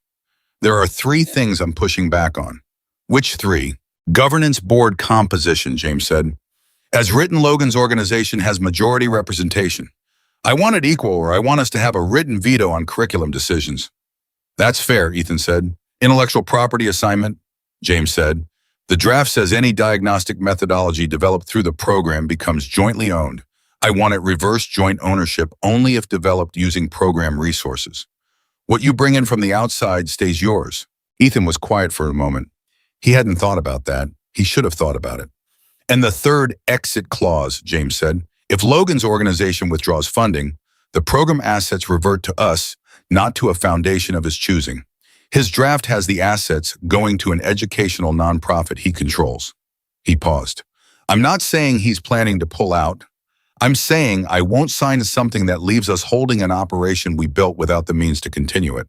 Ethan came out from under the truck and stood up and wiped his hands on a rag. He looked at the printed documents on the workbench. "You've done this before," he said. "I've signed bad contracts before," James said. "Which is how you learn to read them." "When did you sign a bad contract?" James picked up his coffee cup from the workbench, found it empty, and set it back down. "Before you were born," he said. "Equipment lease. I was young and I believed that a person who seemed honest was the same as a person who was honest. They're not always the same thing." He paused. "I don't think Logan Steele is dishonest, but I think he has lawyers who are very good at writing documents that favor his position, which is their job, and my job is to have someone equally good reading them." Ethan looked at his father. "I'll call Logan and tell him we have questions." "Don't call him yet," James said. "Let Martha look at it first. Then we call with specific language, not general concerns. Specific language is harder to talk around." This was the kind of thing James Cole said that had shaped Ethan's way of thinking about problems more than any single technical lesson. The discipline of specificity, the understanding that vague concerns were easy to dismiss and precise ones were not. Ethan had applied it to machines for 11 years. His father had been applying it to everything else for considerably longer. "Gunderson's truck will be ready this afternoon," Ethan said, and went back under it. The admissions call from Montana State came that same Friday at 2:17 in the afternoon.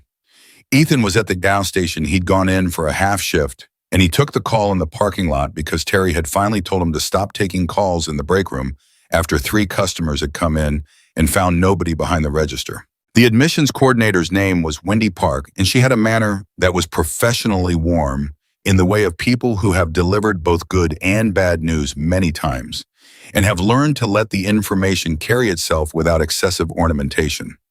"We received your application," Wendy said, "and I want to be honest with you about the timing. We're past our standard intake cycle by about 6 weeks. Normally that would mean a wait list for the following year." "I understand," Ethan said. "However," Wendy said, and there was something in the way she said it that had weight, "the engineering department chair, Dr. Anita Rosales, specifically requested that we flag your application for her review. She contacted us yesterday. She'd seen, well, I think you know what she'd seen." "The video," Ethan said. "The video," Wendy confirmed, "and Danny Reeves's forum post." She said a brief pause, the kind that meant someone was reading directly from notes. "She said that the diagnostic approach demonstrated represents applied systems engineering at a level of sophistication that she has not encountered in an undergraduate candidate in 14 years of department leadership, and that the university has an institutional obligation not to let bureaucratic timing prevent it from accessing that kind of mind." Ethan stood in the parking lot and said nothing for a moment. "That's a quote," Wendy said. She was fairly direct about it. "What does it mean practically?" Ethan said. "It means we're offering you a late admission spot for the fall semester," Wendy said. "Full enrollment, standard tuition schedule, access to the full engineering program. Dr. Rosales has also asked whether you'd be interested in a conversation with her research group before the semester starts. Not a commitment, a conversation. Ethan looked at the pumps. A minivan had pulled up to pump 2 and was waiting. He held up one finger to the driver, who nodded. Yes, Ethan said, to both. Wonderful, Wendy said. I'll send the enrollment packet today. He hung up. He went and helped the minivan driver.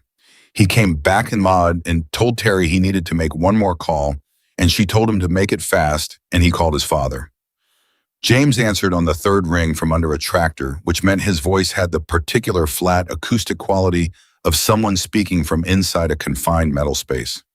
What? Montana State, Ethan said. Fall semester. They're in. A silence. The sound of James extracting himself from under the tractor. A clang of something set down on concrete. Then, good. That's all you've got, Ethan said. I've got more, James said, but I'm under a tractor and Gunderson is coming at 4. We'll talk tonight. Okay, Ethan said. Ethan. His father's voice had changed slightly.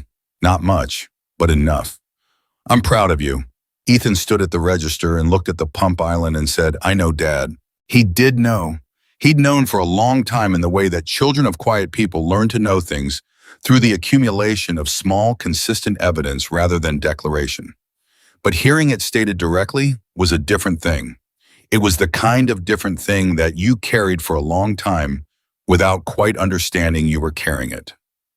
The first of Patricia Webb's diagnostic challenges arrived the following Monday morning, forwarded to Ethan's email with a file size that suggested a document of significant length.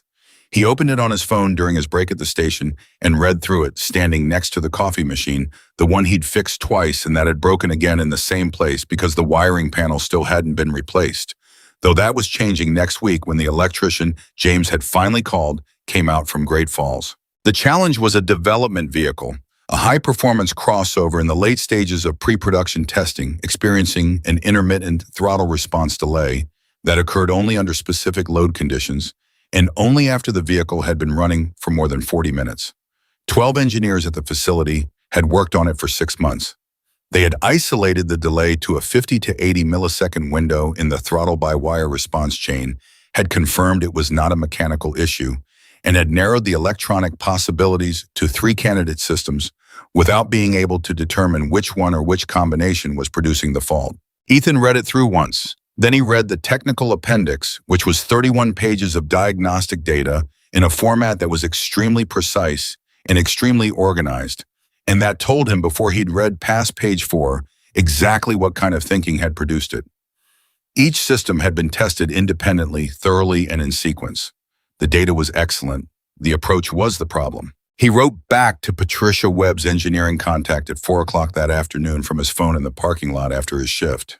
He did not write a formal report. He wrote 7 paragraphs that read like someone thinking out loud, which was exactly what they were. He wrote that the throttle delay was almost certainly not a 3-candidate problem.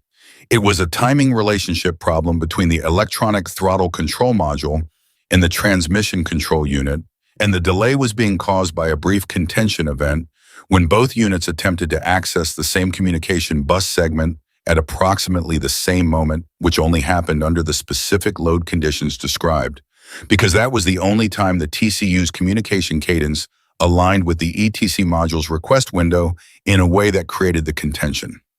The 40-minute warm-up requirement was because the TCU's communication timing drifted slightly as its processor temperature stabilized, and it only drifted into the contention window after it reached operating temperature. He said he could be wrong about the specific mechanism. He said the fix, if he was right, was a firmware adjustment to the TCU's communication priority table that would take a competent programmer about 2 hours to implement and test. He said they should check his reasoning against their bus communication logs from the 40-minute-plus test runs and look specifically for microsecond-level timing collisions between those 2 units. He sent it. He went home. He ate dinner with his father and helped clean up and went to bed. At 11:47 that night, his phone lit up with an email from the engineering contact at the facility. The email contained 3 sentences. The first sentence said, "We pulled the bus communication logs." The second sentence said, "You're right." The third sentence said, "How did you do that in 4 hours from a document?" Ethan looked at his phone in the dark. He put it back on the nightstand. He thought about answering and decided it could wait until morning because the answer was not complicated and didn't require urgency. He'd done it the same way he'd always done it, by looking at how the systems talk to each other instead of looking at the systems themselves, and that wasn't a method that required a long explanation. It required a different starting question. The starting question was never what is broken. The starting question was, what is this system trying to do, and what is getting in the way of it doing that? Everything else followed from there. Martha Hendricks drove up from Great Falls on Tuesday as planned. She was 64 years old with a business law practice that had served rural Montana clients for 37 years, and she had the particular quality of competence that doesn't announce itself. She'd looked at the documents before she arrived, made her own notes in red pen, and when she sat down at the cold kitchen table with James and Ethan and the 43 pages in front of her, she got to the point in under 90 seconds. 3 issues, she said. Your father identified them all correctly. She looked at James with the brief nod that one careful person gives another careful person. The governance provision is the most important. As written, it's structured to look like a partnership, but function like a subsidiary. I've seen this kind of language before. It's not malicious, it's just default legal drafting, but the default favors the larger party and you're not the larger party. What language do you want? James said. Equal board seats with a defined dispute resolution mechanism and an explicit curriculum veto for the coal party, Martha said. If they push back on equal seats, you accept minority representation only with a written right of first refusal on any program assets in the event of dissolution or withdrawal. Logan's lawyer will counter, James said. Of course he will, Martha said. That's fine. The counter will tell us what they actually care about. If they're flexible on assets and firm on governance, that means they want control of the operation, but they're not worried about the financial exposure. If they're flexible on governance and firm on assets, it means the financial structure is the priority. Either way, we learn something. She turned to Ethan. Do you trust this man? Ethan thought about it the way he thought about things fully without rushing. I think he means what he says, Ethan said. I think he's also running an organization with its own interests and its own lawyers and its own institutional logic. I trust the person. I'm cautious about the organization. Martha looked at him for a moment. That's the correct distinction, she said, and it's the distinction this contract needs to reflect. She made a note. I'll have revised language to you by Thursday. Logan's lawyer came back on Friday with a counter that was, as Martha had predicted, informative. They were flexible on assets, they agreed to the reversion clause with minor modifications, and they were firm on governance, proposing a 4-3 board structure in Logan's organization's favor with a supermajority requirement for curriculum changes. Martha read the counter on Friday afternoon. She called James. They want control, she said, but they're willing to pay for it with financial security. The supermajority on curriculum is actually workable. It means they can't make curriculum changes without your agreement, which is substantively what you wanted. The board composition is cosmetic if the supermajority provision is strong. Is it strong? James said. It is if I draft the definition of curriculum changes, Martha said, which I will. Do it, James said. He called Logan that evening. Logan answered on the first ring. My lawyer talked to your lawyer, Logan said. I know, James said. We're close. What's the sticking point? There isn't one anymore, James said. Martha's drafting the curriculum definition. Once that's clean, I'll sign. A pause. James, Logan said, I want to say something directly. Go ahead. I know you've been careful about this because you've been burned before, Logan said. I don't know the specifics and I'm not asking. But I want you to know that what I'm trying to build here is not a company program with your name on it. It's genuinely yours, your approach, your space, your standards. My money shouldn't buy my control. It should buy your capacity to do what you already do at a larger scale. If the contract we end up signing doesn't reflect that, tell me and we'll rewrite it until it does. James was quiet for a moment.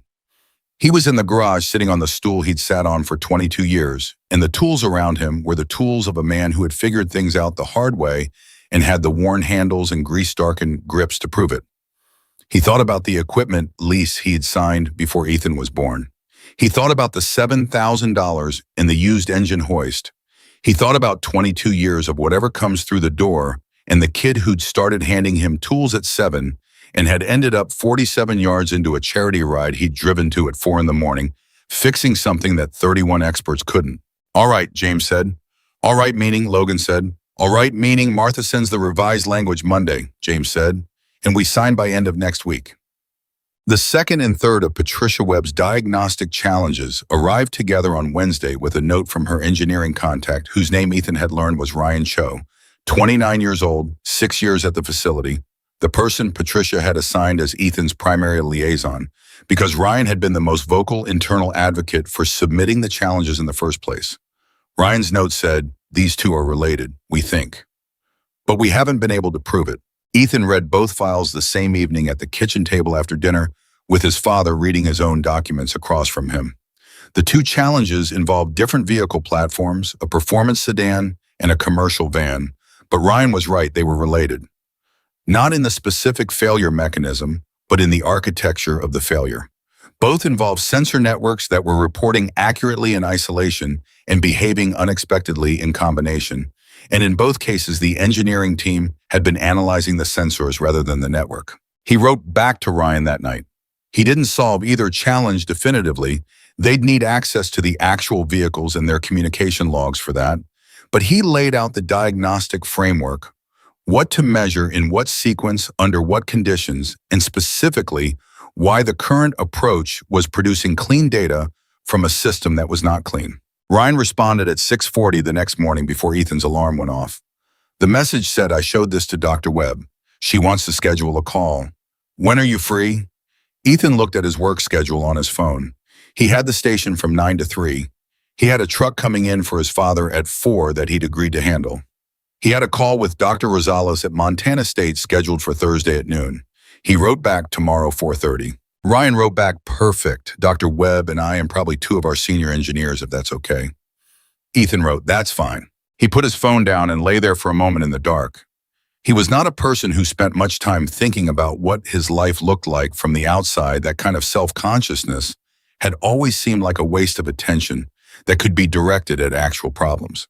But lying in there in Cut Bank at 6:42 in the morning with Patricia Webb's engineering team on one side and Montana State on the other, and Logan Steele's partnership framework being finalized by 2 lawyers and the Iron Beast somewhere in Billings fully repaired and running clean, he allowed himself a brief, clear-eyed assessment of the distance between where he'd been 7 days ago and where he was now. The distance was measurable. It was significant. And it had come from exactly one thing, which was driving 2.5 hours before dawn to look at a problem that interested him. He got up.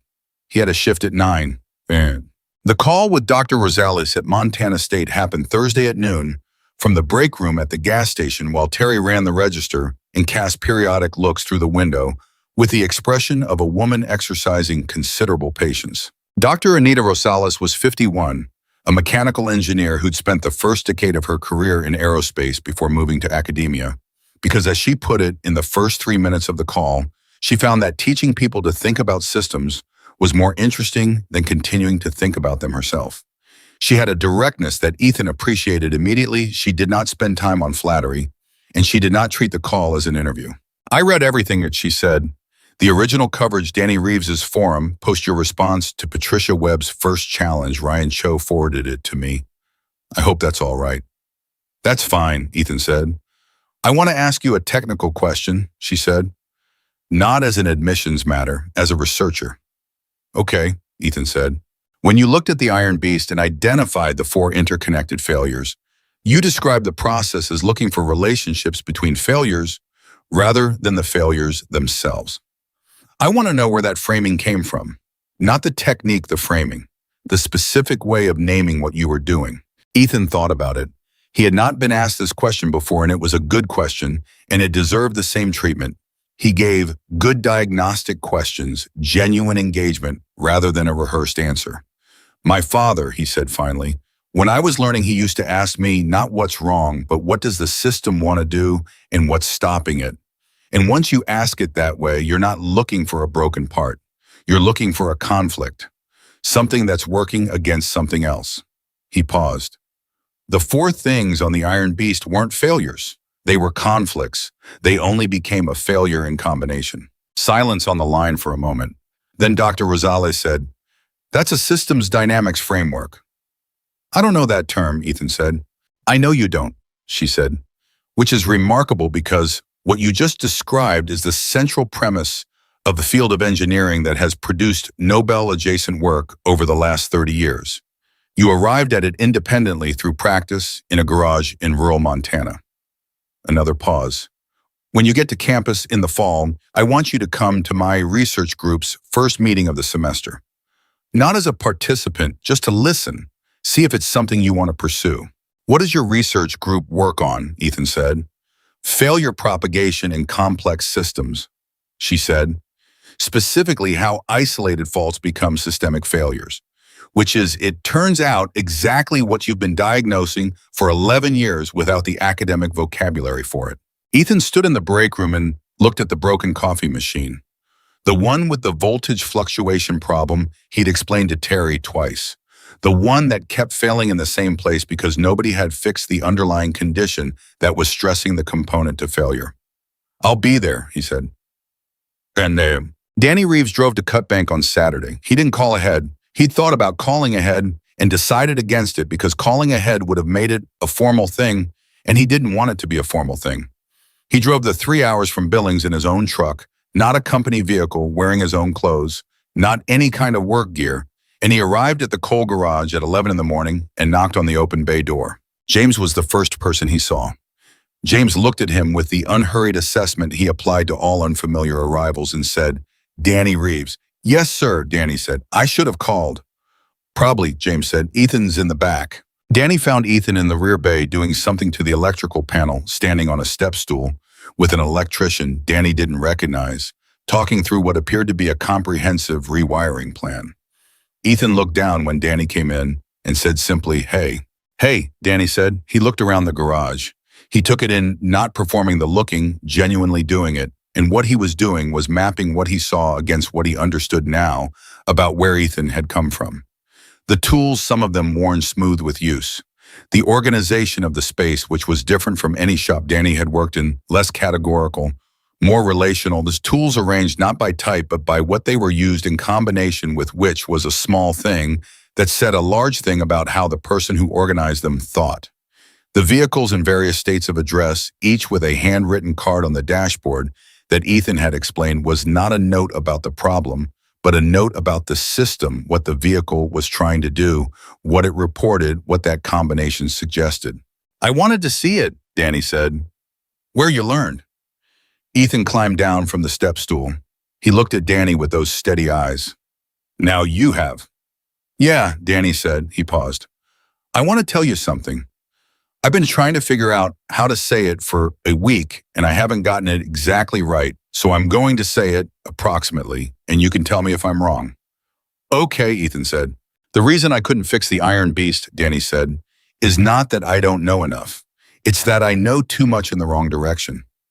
19 years of looking at machines the same way built a groove, and I was so deep in the groove, I couldn't see over the edges of it. You don't have the groove yet. You have something better. You have the question underneath the groove, the one that the groove was built to answer, and you're still asking it directly instead of through the methodology. He stopped. Ethan was looking at him without expression, which Danny had learned meant he was listening at full capacity. What I want to know, Danny said, is whether the groove is avoidable, whether the program you and Logan are building can teach the question without eventually building the same groove. He paused. Because if it can't, if every methodology eventually closes itself off to the thing that makes it work, then we're just delaying the same problem. It was the most important question anyone had asked Ethan since the Iron Beast started. He felt its weight. I don't know, Ethan said. I think the only way to avoid it is to keep the question mandatory, not just in the beginning of training throughout.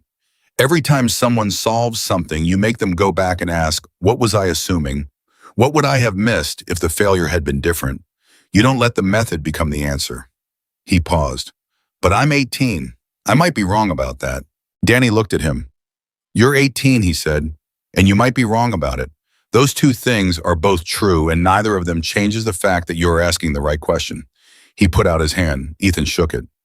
I want to be involved in the training program, Danny said, not as a figurehead, as the person who teaches what the groove looks like from the inside. Because the kids coming through your program need to know it exists before they're in it. Ethan looked at him for a moment. Then he looked at his father, who had come to stand in the doorway of the rear bay at some point in the conversation and was watching with the expression of a man who is seeing something he's been waiting a long time to see without knowing he was waiting for it. "Talk to my dad," Ethan said. "It's his program." Danny looked at James. James looked at Danny. "Come inside," James said. "I'll make coffee." It was not a lavish invitation. It was a Cole invitation, which meant it was genuine and it was final, and it would be followed by a conversation that went to the point and stayed there and arrived somewhere real. Danny Reeves, who had spent 19 years working for Logan Steele and who had rebuilt his understanding of competence from the ground up over the past 7 days, followed James Cole into the house on Route 2 in Cut Bank, Montana, and the door closed behind them, and outside in the bay, the electrician went back to the panel, and the vehicles waited in their bays with their dashboard cards describing not problems but systems, and the step stool stood where Ethan had left it, and the morning went on. James made the coffee the way he made everything, without ceremony, without waste, with the particular efficiency of a man who has performed a task so many times it has become indistinguishable from thinking. He set 2 mugs on the table, sat down across from Danny Reeves, and did not begin with small talk, because small talk was not something James Cole had ever found useful when there was a real conversation waiting. "Logan told me about you," James said, "before you came here." Danny wrapped both hands around the mug. "What did he say?" "He said you were the best mechanic he'd ever known, and that watching you fail at the Iron Beast was the most instructive thing that had happened to him in years," James said. "He said it the way you'd say something was a compliment if you thought about it long enough." Danny almost smiled. "That sounds like Logan." "He also said you were the first person on his team who stopped defending the failure and started learning from it," James said. "He said that mattered." Danny looked at his coffee. "I spent 4 days looking at a machine that was working perfectly and calling it broken," he said. "And when I finally admitted I couldn't fix it, what I actually admitted was that I'd been asking the wrong question for 4 days. Probably for longer than that." He looked up. "I don't want to build something here that makes the same mistake at a structural level. I want to be useful in a specific way, not just a credentialed presence." "What specific way?" James said. "I want to teach the failure," Danny said. "Not as a case study, as a living document. Every time a student gets stuck on something, and every time they run clean diagnostics on a system that isn't clean, I want to be the person who sits next to them and says, I have been exactly here. I know what this feels like. And here is the question you are not asking." He paused. "I'm not Ethan. I can't teach them to think the way he thinks. But I can teach them to recognize the moment when they're inside the groove, because I know that moment from the inside." James listened to all of this without interruption. When Danny finished, he turned his coffee cup once on the table and said, "When can you start?" Danny looked at him. "I'm still under contract with Logan through the end of the year." "Logan's a partner in this program," James said. "I'll call him today. If he's serious about what he told me, he's serious about releasing you, for this is consistent with that." He paused. "If he pushes back, that tells us something worth knowing." Danny thought about 19 years.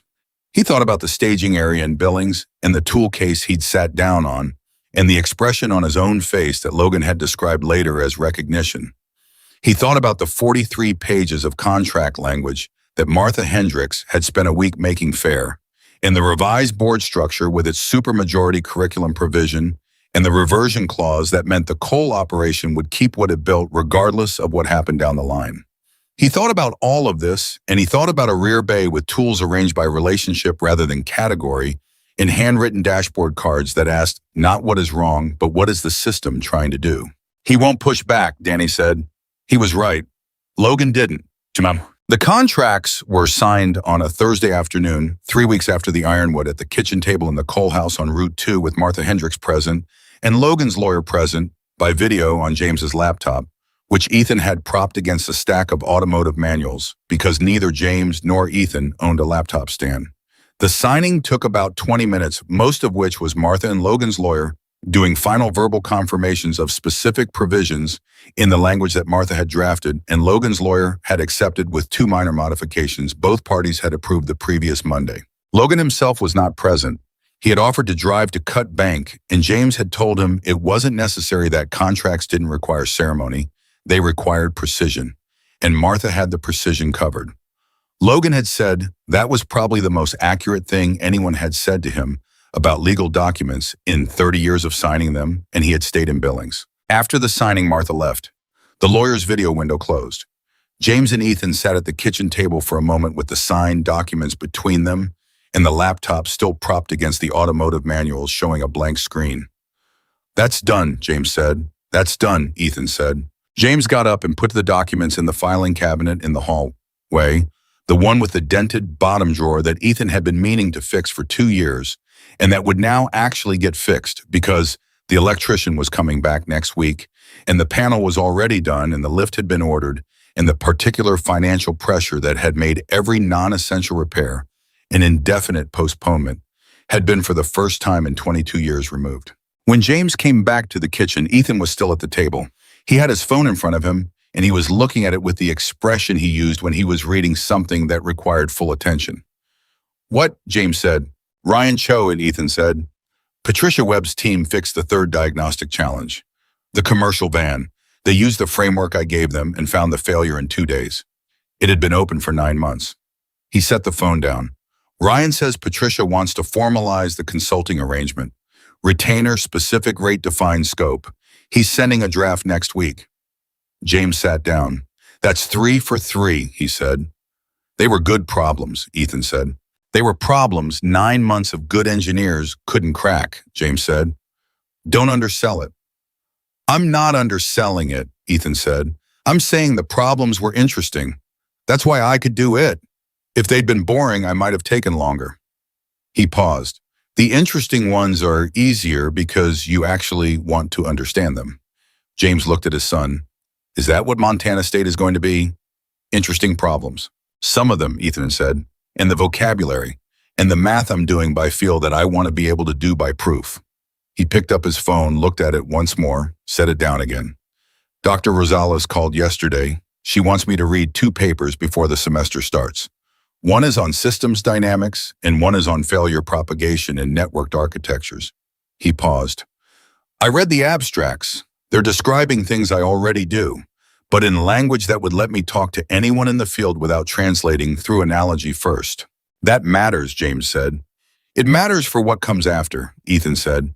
"Not for the work itself, for the ability to build things with other people who do the work. You need a shared language for that." James nodded slowly. This was something he understood from 22 years of working with suppliers and customers and other shops along Route 2, the difference between knowing something and being able to communicate it in a way that others could act on. Ethan had always been better at the first than the second. The second was something you learned from being inside systems larger than yourself, and that was exactly what was about to happen. "Logan called this morning," James said. "Before you were up." Ethan looked at him. "About what?" "The program name," James said. "He wants to know what we want to call it." Ethan was quiet for a moment. This was not something he'd thought about, and thinking about it now produced a mild resistance, the way naming a thing sometimes felt like reducing it. "What did you tell him?" "I told him I'd ask you," James said. "It's your method." "It's not my method," Ethan said. "It's just how I learned to look at things. It's your method. I got it from you." James was quiet. "Call it whatever makes sense for the operation," Ethan said. "Don't put my name on it, or yours. Put the question on it, the one you used to ask me." "What does the system want to do?" James said. "Yeah," Ethan said. "That's the curriculum. That's what everything else follows from. Name it after the question." James picked up his coffee.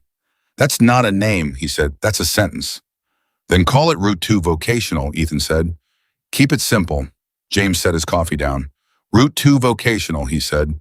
He tried it out in the air between them. Let it sit there. Then he nodded once. "That works." "Gosh, Sarah." The announcement went out the following week, a joint statement from Logan Steele's organization and the coal operation on Route 2 in Cutbank, Montana, detailing the establishment of Route 2 Vocational, a hands-on training program for young people from rural communities who demonstrated mechanical aptitude and lacked access to conventional engineering education pathways. The statement described the program's diagnostic philosophy, its partnership with Patricia Webb's facility for real-world challenge submissions, and the curriculum advisory role of Danny Reeves, who had resigned from Logan's organization the previous Thursday in order to take the position. The statement also confirmed that Ethan Cole would be enrolled at Montana State in the fall as a full-time engineering student while maintaining his consulting relationship with the program on a defined part-time basis. The statement did not mention the $5.5 million reward because that was Ethan's money, and Ethan had asked that it not be characterized as the seed capital for the program, which it partly was because he did not want the program to be understood as something he had funded from a windfall. He had contributed to it because he believed in it. The distinction mattered to him. The response to the announcement was significant and immediate, and produced in Logan's communications director the particular sustained alertness of someone who has been expecting attention and is getting more of it than expected. By the end of the first day, there were 400 applications to the program from young people across 11 states, not just Montana, not just the rural West, but from anywhere that produced young people who worked with their hands and had learned things that no credential documented and who had been waiting without knowing they were waiting for someone to build what Route 2 Vocational was describing itself as. James Cole looked at the number 400 on his laptop and looked at Ethan and said, "That's a lot of applications." "We can only take 12 for the first cohort," Ethan said. "That's what the space allows." "I know," James said. "I'm looking at 400. Ethan looked at the number. He thought about what it represented: 400 young people who had seen the statement and recognized something in it that applied to them. 400 separate recognitions of the same gap between what they could do and what the world's credentialing systems acknowledged that they could do. He thought about himself 7 days ago, or not 7 days, because so much had happened that the timeline felt compressed. He thought about himself the morning of the Ironwood driving south on the county road at 4 in the morning, with the heat barely keeping up against the Montana cold running through the Iron Beast problem in his head, for the fourth time testing his hypothesis against the technical specifications he'd memorized from the circulating documentation, telling himself he might be wrong while already understanding, at some level below argument, that he was not. 400 people who hadn't needed to be told that the problem was interesting. It had found them. "We review them all," Ethan said. "We take the 12 who need it most and show the most of whatever it is that can't be taught. The aptitude, the willingness to sit with a problem until it tells you something." "How do you test for that in an application?" James said. "You ask them to describe the last thing they fixed that they didn't know how to fix," Ethan said. "Not what the problem was, how they found it. If they talk about parts, you move on. If they talk about systems even without knowing that's what they're talking about, you read very carefully." James looked at him, then he looked at the laptop. Then he said, "Get me a red pen." So, the twist that nobody had anticipated, not Logan, not Martha Hendricks, not Patricia Webb, not even James, came from a direction that had been invisible because it was embedded in an assumption everyone had made and none of them had examined. The assumption was that the program would be primarily about mechanics. It was not, or not only. The first indication came from Ryan Cho, who had been Ethan's contact at Patricia Webb's facility and who had, over 6 weeks of working with Ethan on diagnostic challenges, developed an understanding of the systems relationship approach that was detailed enough that he'd begun applying it to his own work. Ryan sent Ethan an email on a Sunday morning, informal and slightly disorganized in the way of emails written by people thinking faster than they're typing. The email described a situation at the facility, not a vehicle problem, a process problem. A manufacturing step that had been producing inconsistent output for 7 months, inconsistent in a way that passed quality control most of the time, and failed it unpredictably with no identifiable root cause, despite 4 process reviews. Ryan had applied Ethan's framework, not what's wrong, but what is this process trying to do, and what's getting in the way, and in 40 minutes had identified that the inconsistency was being caused by the interaction of 3 process variables that were each within spec, and were only problematic in combination under a specific sequence that occurred approximately 12% of the time. He'd presented it to his team lead. His team lead had run the analysis. The analysis confirmed it. The fix was a sequencing adjustment that took an afternoon to implement. 7 months, 40 minutes. Ryan wrote, "I think your approach applies to more than engines. I think it applies to any system where the components are individually functional and the interaction is where things break, which is most systems, which is everything." Ethan read this on the kitchen table on Sunday morning and sat with it for a long time. He thought about the Iron Beast. He thought about the throttle delay in the development crossover. He thought about the transmission van.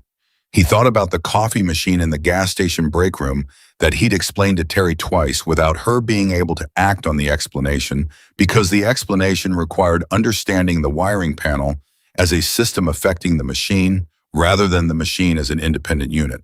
He thought about the assumption embedded in Route 2 Vocational's announcement, the assumption that the training was for mechanics, that the output was credentialed automotive technicians. And he thought about Dr. Rosales saying systems dynamics and failure propagation in networked architectures, and about Ryan Cho applying a vehicle diagnostic framework to a manufacturing process and getting the same quality of result in a fraction of the time. He called Logan. Logan answered on the second ring. "I was going to call you today," Logan said. "I know," Ethan said. "Ryan Cho." A pause. "He sent me the email too," Logan said.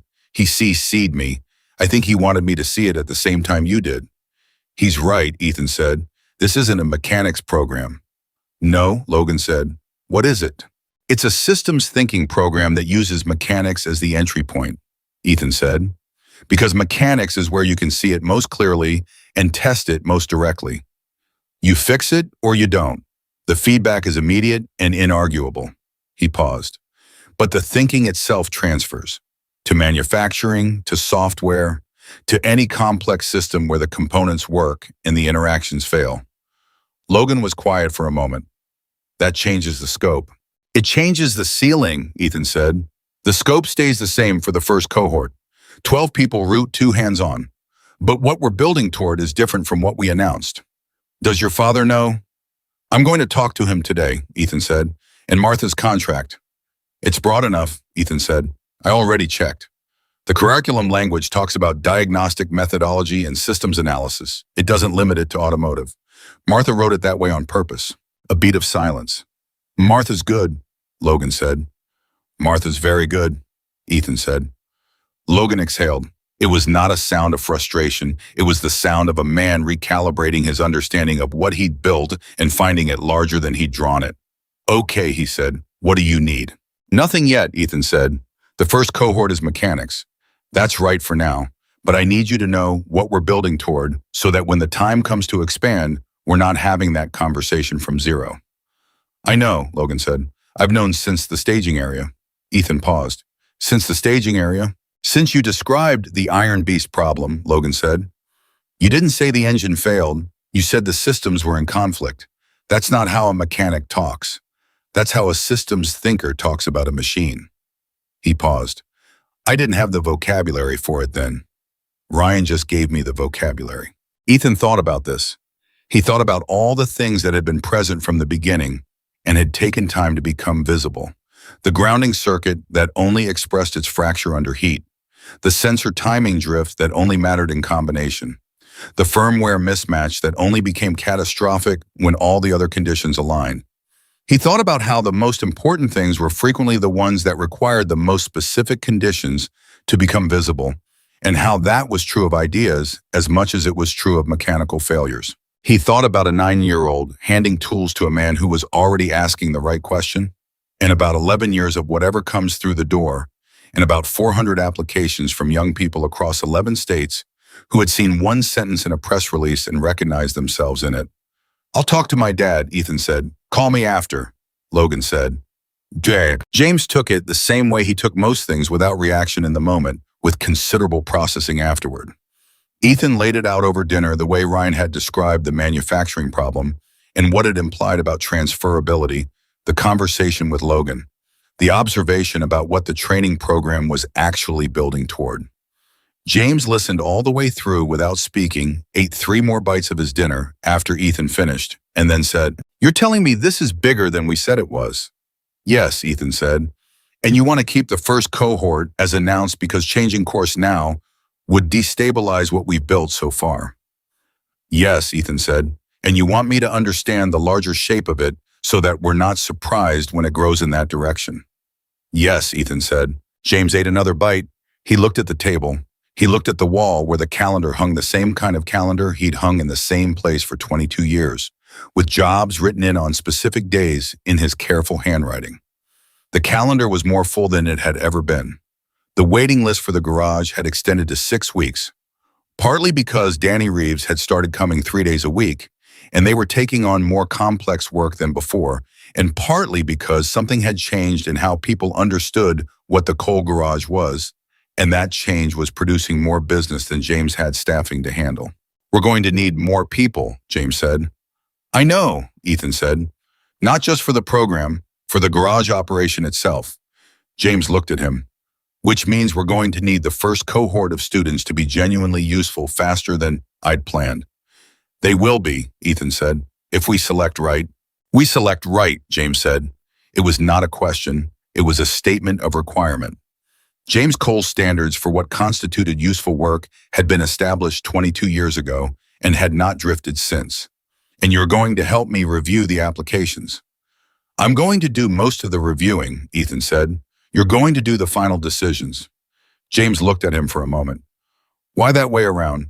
"Because I know what I'm looking for," Ethan said, "and you know whether what I'm looking for will actually function in this space." He paused. "We need both. I find the potential. You find whether the potential is workable." James had considered this. It was a precise allocation of different kinds of judgment, and it was correct, and James recognized it as correct because it was exactly the kind of division of attention that made a diagnostic process work.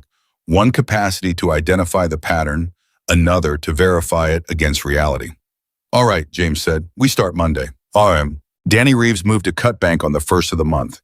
He rented a house on the far side of town from a retired couple who were spending the winter in Arizona and who had left specific instructions about the thermostat in the mailbox and the use of the detached garage, all of which Danny followed with the precision of a man who had spent 19 years in Logan Steel's operation and understood that other people's standards were not obstacles to be worked around, but information to be respected. He came to work his first morning at 7 an hour before James arrived, and he spent that hour doing what Ethan had done on the morning of the Ironwood, looking without touching, building a picture of the space from observation before bringing any assumption to it.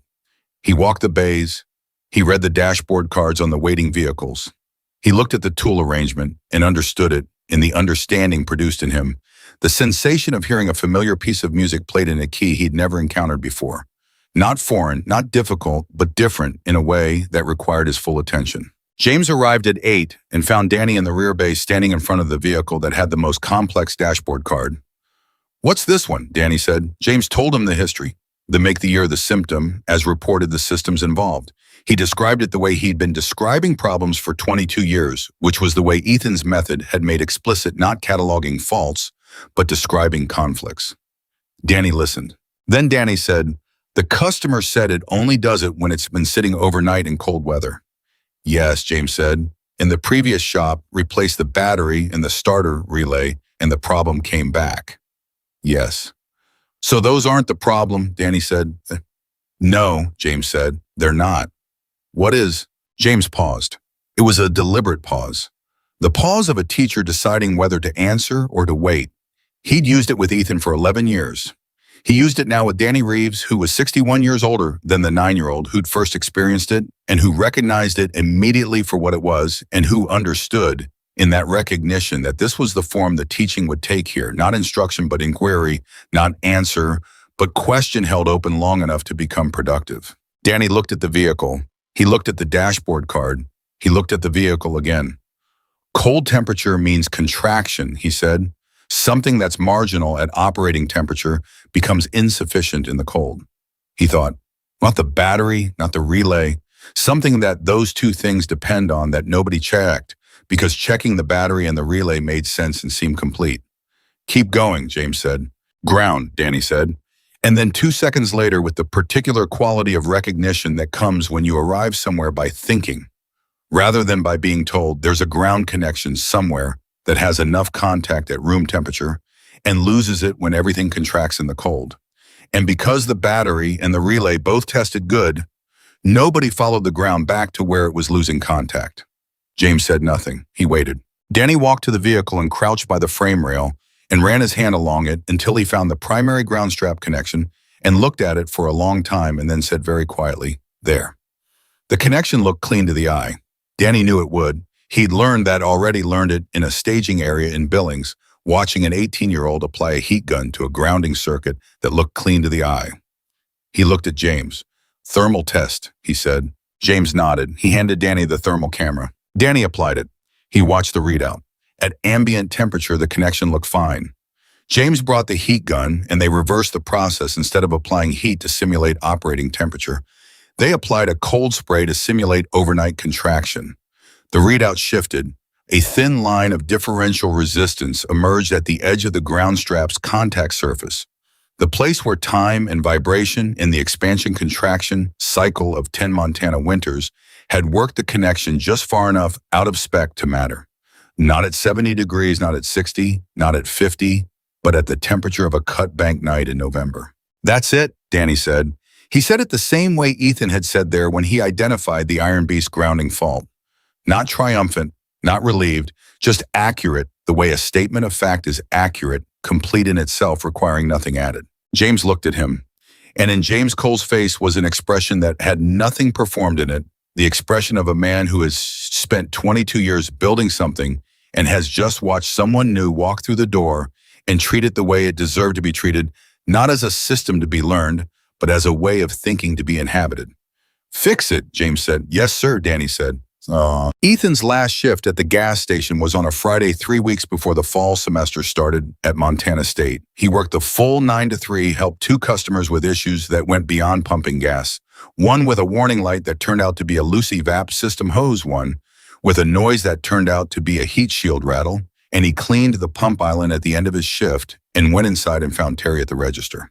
Terry was not a sentimental person. She had the practical affect of someone who'd managed a gas station for 11 years and had seen employees come and go and had learned not to invest heavily in either arrival or departure. But she looked at Ethan for a moment with something specific in her expression, something that wasn't sentiment exactly, but was adjacent to it. "The coffee machine," she said. "I know," Ethan said. "I know I never fixed the actual problem."